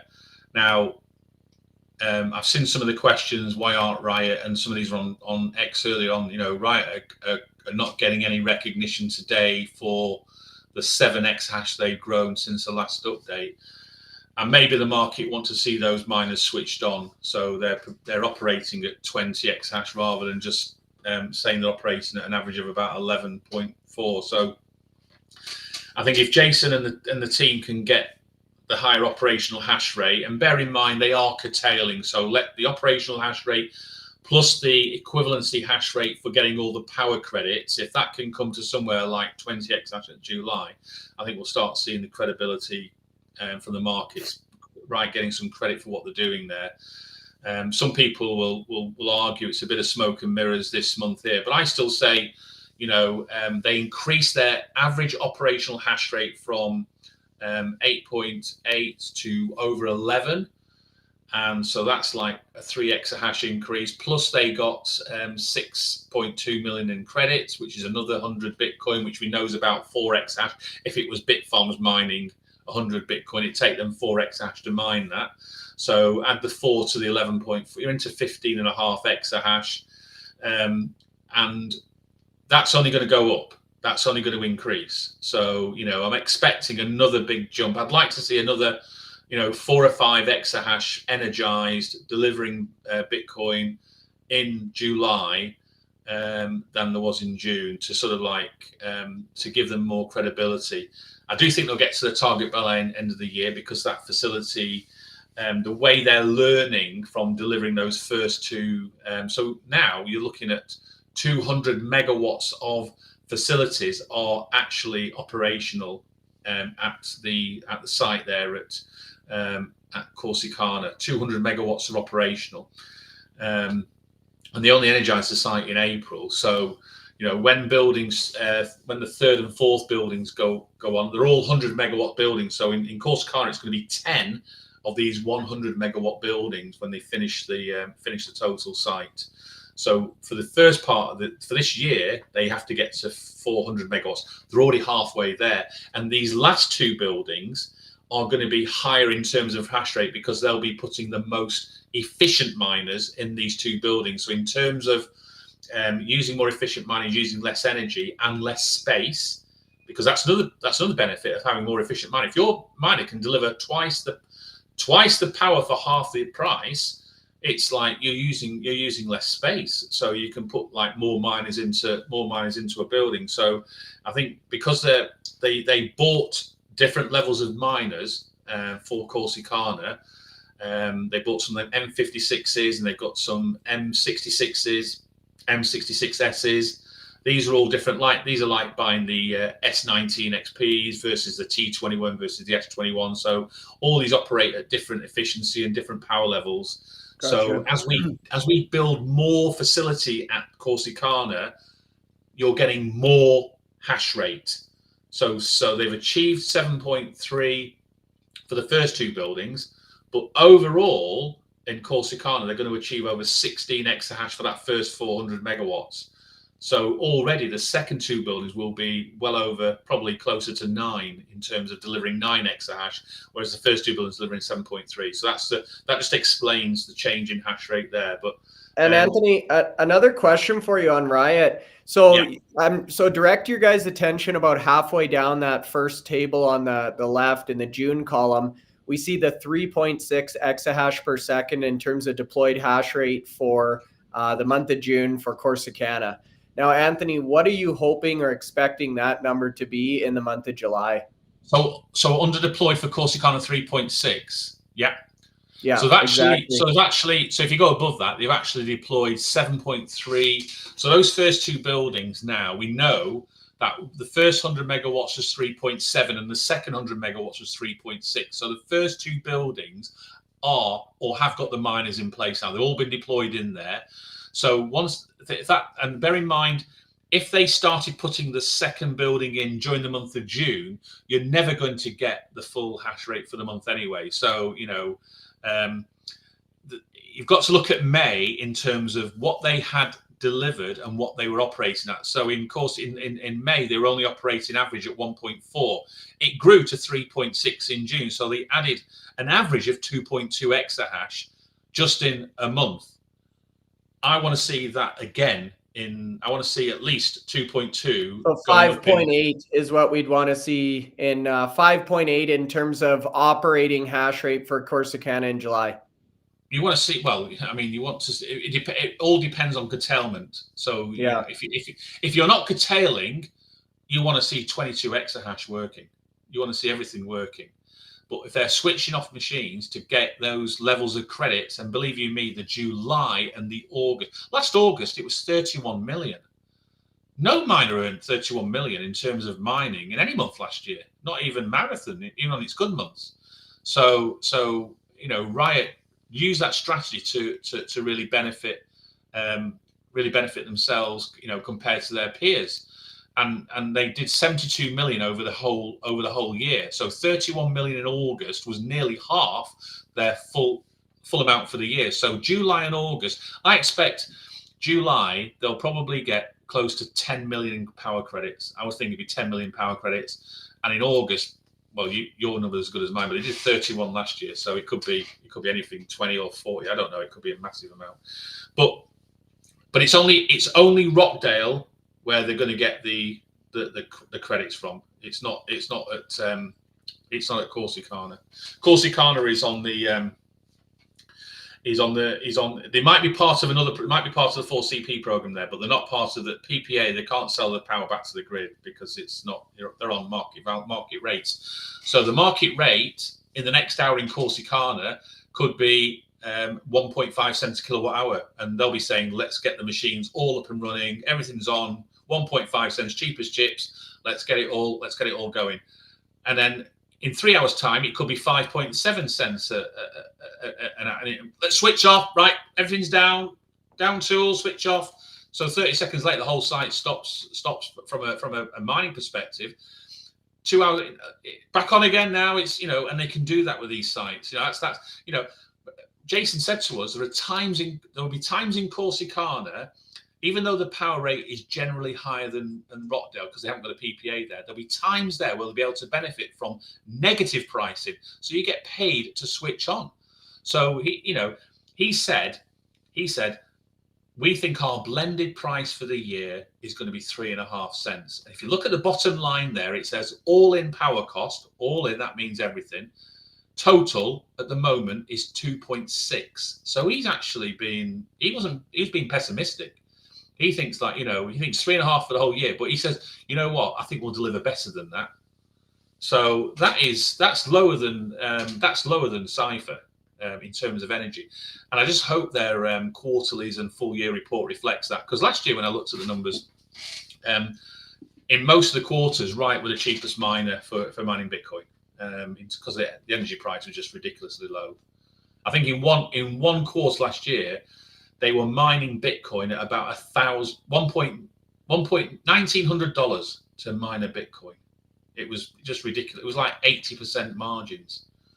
It's like the Ethereum mining days. It was like ridiculous, you know. And there's Marathon on 40%, and Riot were massively higher, you know. But you know, we've had a halving since then, so you know you need your cost to be as low as possible. And I think that's what Riot are looking at. How can we get our costs down to as low as possible? And 2.6 is as low as anybody else. I don't think any other miner can get it that low.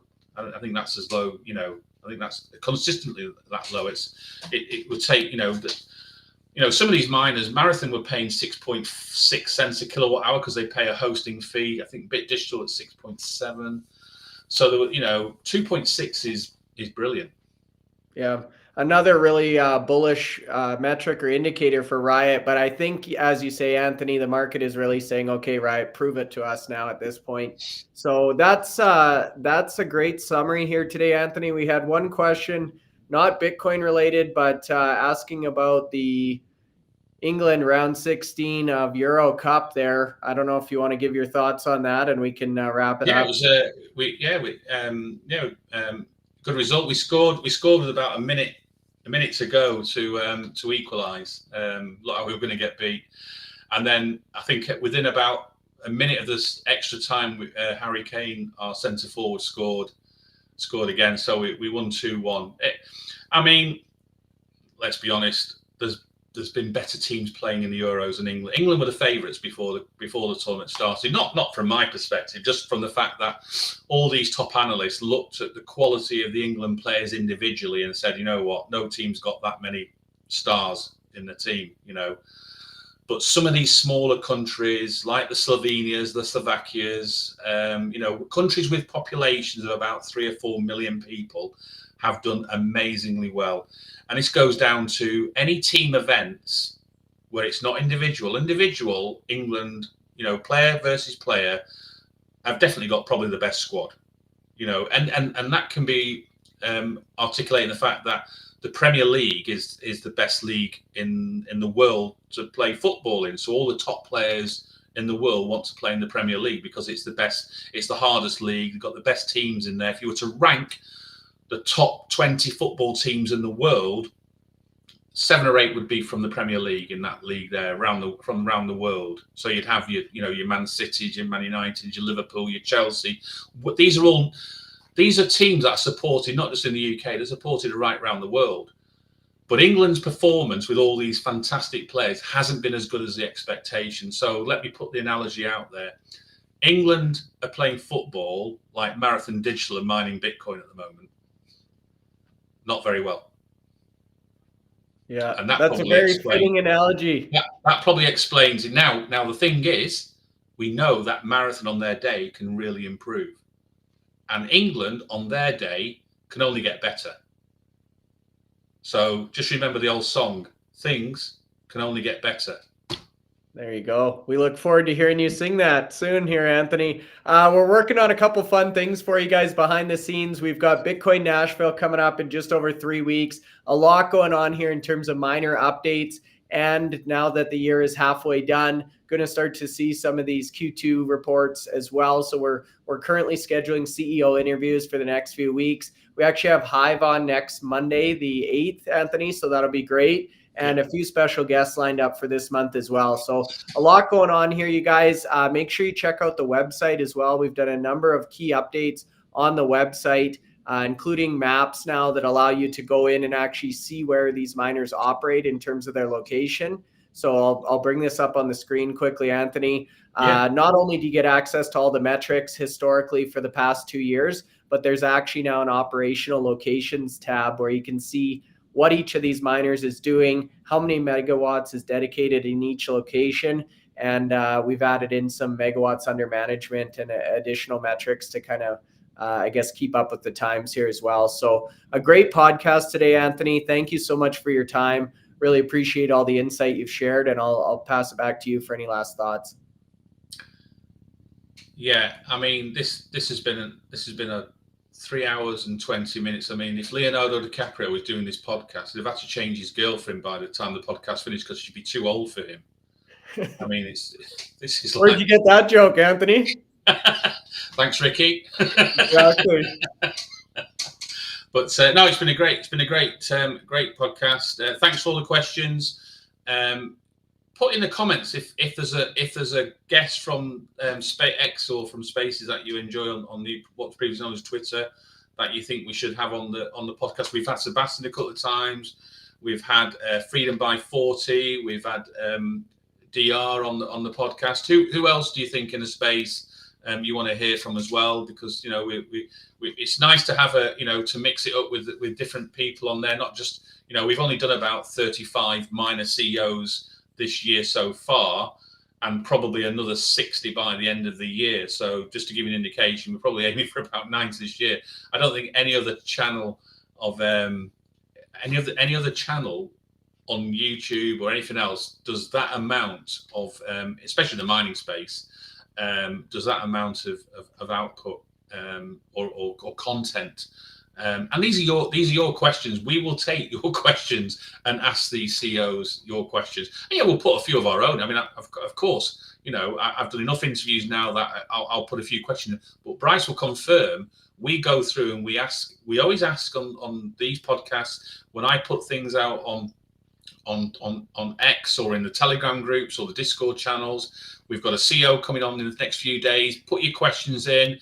And some people have put some questions, and then you think for that, got this company coming on. I didn't get any questions. I wasn't, expecting no questions. So they haven't then try and think of a few questions ourselves. But we always give you guys a chance in advance that what's coming on, and we're going to start putting out the timetable in advance. So it'll probably be like 2 or 3 weeks in advance, and we'll show you who's coming on. Then you can get your questions in. Send me the DMs or send Bryce the DMs, and believe you me, 9 times out of 10, unless it's something like totally ridiculous, and we've had a few, don't get me wrong, we get some really good questions and we get some absolute, ridiculous questions that no CEO's, I'm not even going to answer the question, the CEO's not going to answer it. So, remember, that they're not going to give you any big secrets, but you might be able to prize something out from showing a different perspective. And so get their view, because we can also interpret. We've gone through how many updates today? 16 updates today, and we will interpret them in one different way.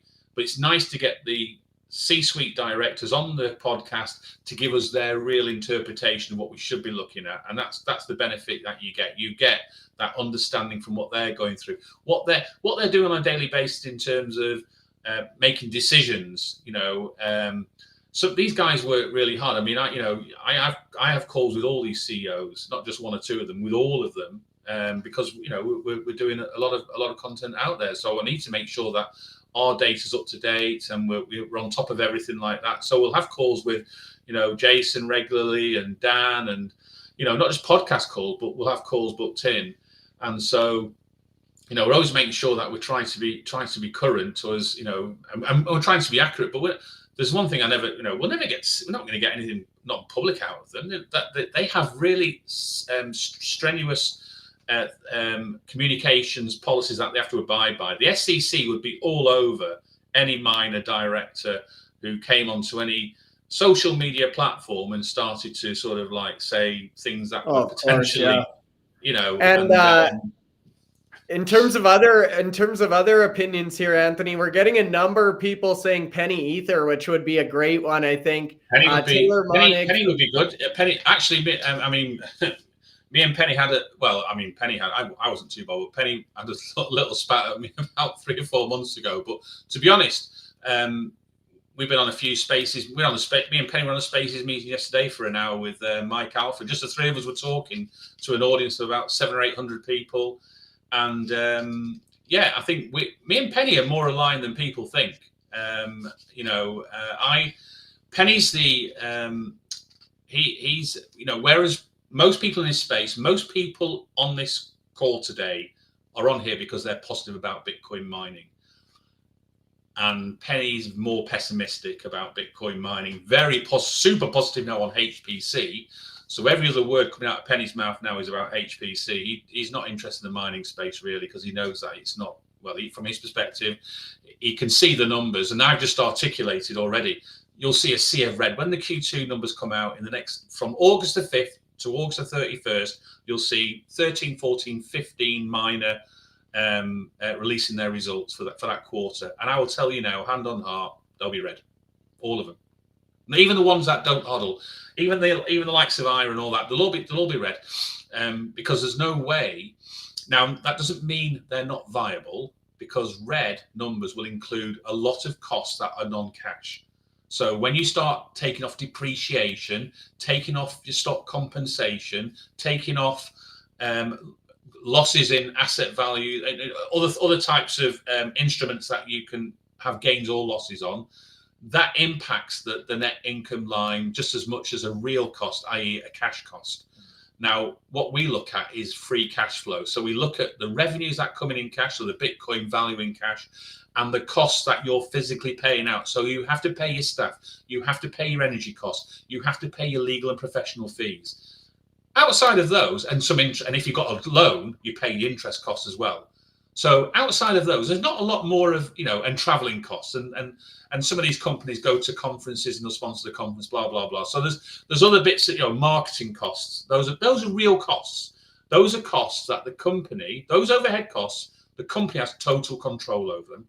They can determine how much they pay themselves, how much they pay their staff, how much they give themselves as a bonus, how much stock compensation they give themselves. They can't control things like depreciation. They can't control the energy cost, because energy cost is what they pay. If they want to mine Bitcoin, the cost is correlated to the rate of energy that they've got in their contract, end of. But they can control a lot of the other costs there. I will tell you now that they may have a free cash flow. They may be able to work within the cash that they receive. So if the Bitcoin price is 1,000 and all their cash costs added together come to 900, there's $100 left over. That is free cash flow of $100. But if you start putting depreciation, stock compensation, your total costs come to 1,500, and your $1,000 of revenue, you've got a $500 loss. And that's what's going to happen. And those miners who've got hodls, who took the benefit in the first quarter of this year, and the likes of Riot and Marathon, I think it's like $380 million in benefit from having that massive hodl, and that will be, that's going to be wiped out. That's they've got 18,000 on the 18,000 coins at about 9,000 a coin. They're going to have to show as a loss. Well, and Anthony, on that point, on the Marathon slide, we talked about their total balance sheet in the 1.3, 1.4 range. It's remained in that range despite the price of Bitcoin going down, but they're also selling ATM. Exactly. So they're offsetting the. Yeah. I'll let you into another secret now. When you see their quarterly come out, look at the 10Q, the first page of the 10Q, and in the paragraph at the bottom of the first page of the 10Q will be the number of shares they have at the day that 10Q is released. Not at the end of the quarter. The end of the quarter is already gone. 30th of June is the end of quarter 2, calendar year.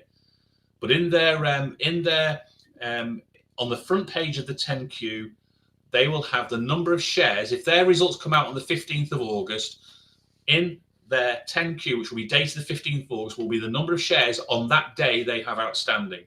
And you'll see there is a gap between that number and what they had on the 30th of June and what they had on the 31st of March. So you've literally got the shares they've sold in the last 4.5 months. And I can tell you now, without any shadow of a doubt, that Marathon, Riot, we already know IREN sold 40 million shares in 6 weeks, just 40 million. CleanSpark did 40 million in the first 2 months of 2024, and then went in and asked for another 800 million ATM a few weeks later in March. These companies are just, every day you go and look at the volumes of these companies in terms of what they do on a daily. If you could go back and look at the volumes of these companies a year ago and look at what they're doing today in terms of share volumes, it's absolute. Look at the volumes there. So you got Marathon 44, CleanSpark 24 million, Riot 14, IREN 18. There was only 2 or 3 companies that were in double digits a year ago, and now you're getting all these here now. And I tell you something now, that apart from Core Scientific, because they can't raise at the moment through an ATM. Their share volume's high for a different reason. Their share volume's high because the stocks, it looks to be undervalued from a market perspective. Look at IREN. A year ago, IREN's share average volume was about 1 million to 1.5 million. That's quite low today, 12.8 million. it's been as high as, well, it's 18 million today, but it's been as high as 20 plus million the last few weeks a day. So that average volume for 3 months is starting to increase significantly, and this gives these companies a real opportunity to use their ATMs without even anyone noticing. Can you imagine if IREN is selling 1 million shares a day over 40 days, working over 40 business days, which they did in the last sort of 6 weeks? No one's going to notice 1 million shares getting sold a day, because they're doing like 20 million a day on average. Even at 13 million is average for the 3 months, no one's going to notice 1 million of those shares being sold by the company. And that's how, if you're, go to the bottom of that list, if you're SATO, who's got an average volume of 27,000 shares, do you think if Remain said, I'm going to sell 50,000 shares tomorrow to raise some money for an ATM, do you think the market would notice it? Absolutely. It's twice your average volume. They'd be all over it. You'd have a big red spike in your these companies in the top, above that line there now, all of them, apart from Cores, who they haven't got an ATM at the moment because they've come out of Chapter 11. And they're doing it the other way. They once they get rid of the debt, then it's open season. They can do what they want then. But the rest of them, they've all got ATMs in place. And Wolf have been selling shares on their ATM, even though it's like news to them at the moment. Go back over the last couple of years and see what Wolf shares were 2 years ago, because it's all in their accounts. You can get these numbers and look at it today. They've CleanSpark have sold the company 3 or 4 times in the last 18 months. Wolf have sold it at least twice in the last 18 months, 2 years. Marathon and Riot have made they've done this as, it's been like a job for them, just selling. They had like 50 million shares back in they've 5x'd their companies in the last sort of 3 years in terms of selling shares. But it's getting value. When you're selling shares, you want to be selling at a good price, so you're not overselling the company. CleanSpark have done really well this year. They were selling shares at probably $15, $16 a share early in the year. The share price before October last year was $3 or $4. You don't want to be selling an ATM at $3 or $4 if you can get $13, $14, $15. You're only giving away a fraction of the company then. So that's what, and Jason was asked that question at the Investor Day in Corsican a few weeks ago about, are you selling shares at the right level to make sure you're not undervaluing the company, you're not giving away the company? And he said they do think about the timing of the shares they sell, but those volumes, you can hide anything in those volumes. Hide exactly. Anything. Well, we'll continue to follow the story here. We have July 4th tomorrow, you guys. So for anyone in the United States, happy 4th of July. Then we'll resume on Friday. We've got a lot of activity, as talked about, in terms of interviews and travel coming up this month. You guys, if you're still watching the podcast, this has been a marathon, this one, no pun intended. So feel free to hit the like button. Really appreciate that. Let us know if you have any additional comments. If you're not subscribed to the channel, our goal is 45,000 subscribers before Bitcoin Nashville. We're about 300 shy, so we'd really appreciate that as well. Guys, we'll be here next time. Next week, same time, same place, 10 a.m. Mountain, and answering all your questions. Anthony, thanks so much for sharing the knowledge, and we'll talk to you soon here. Thanks, Chris.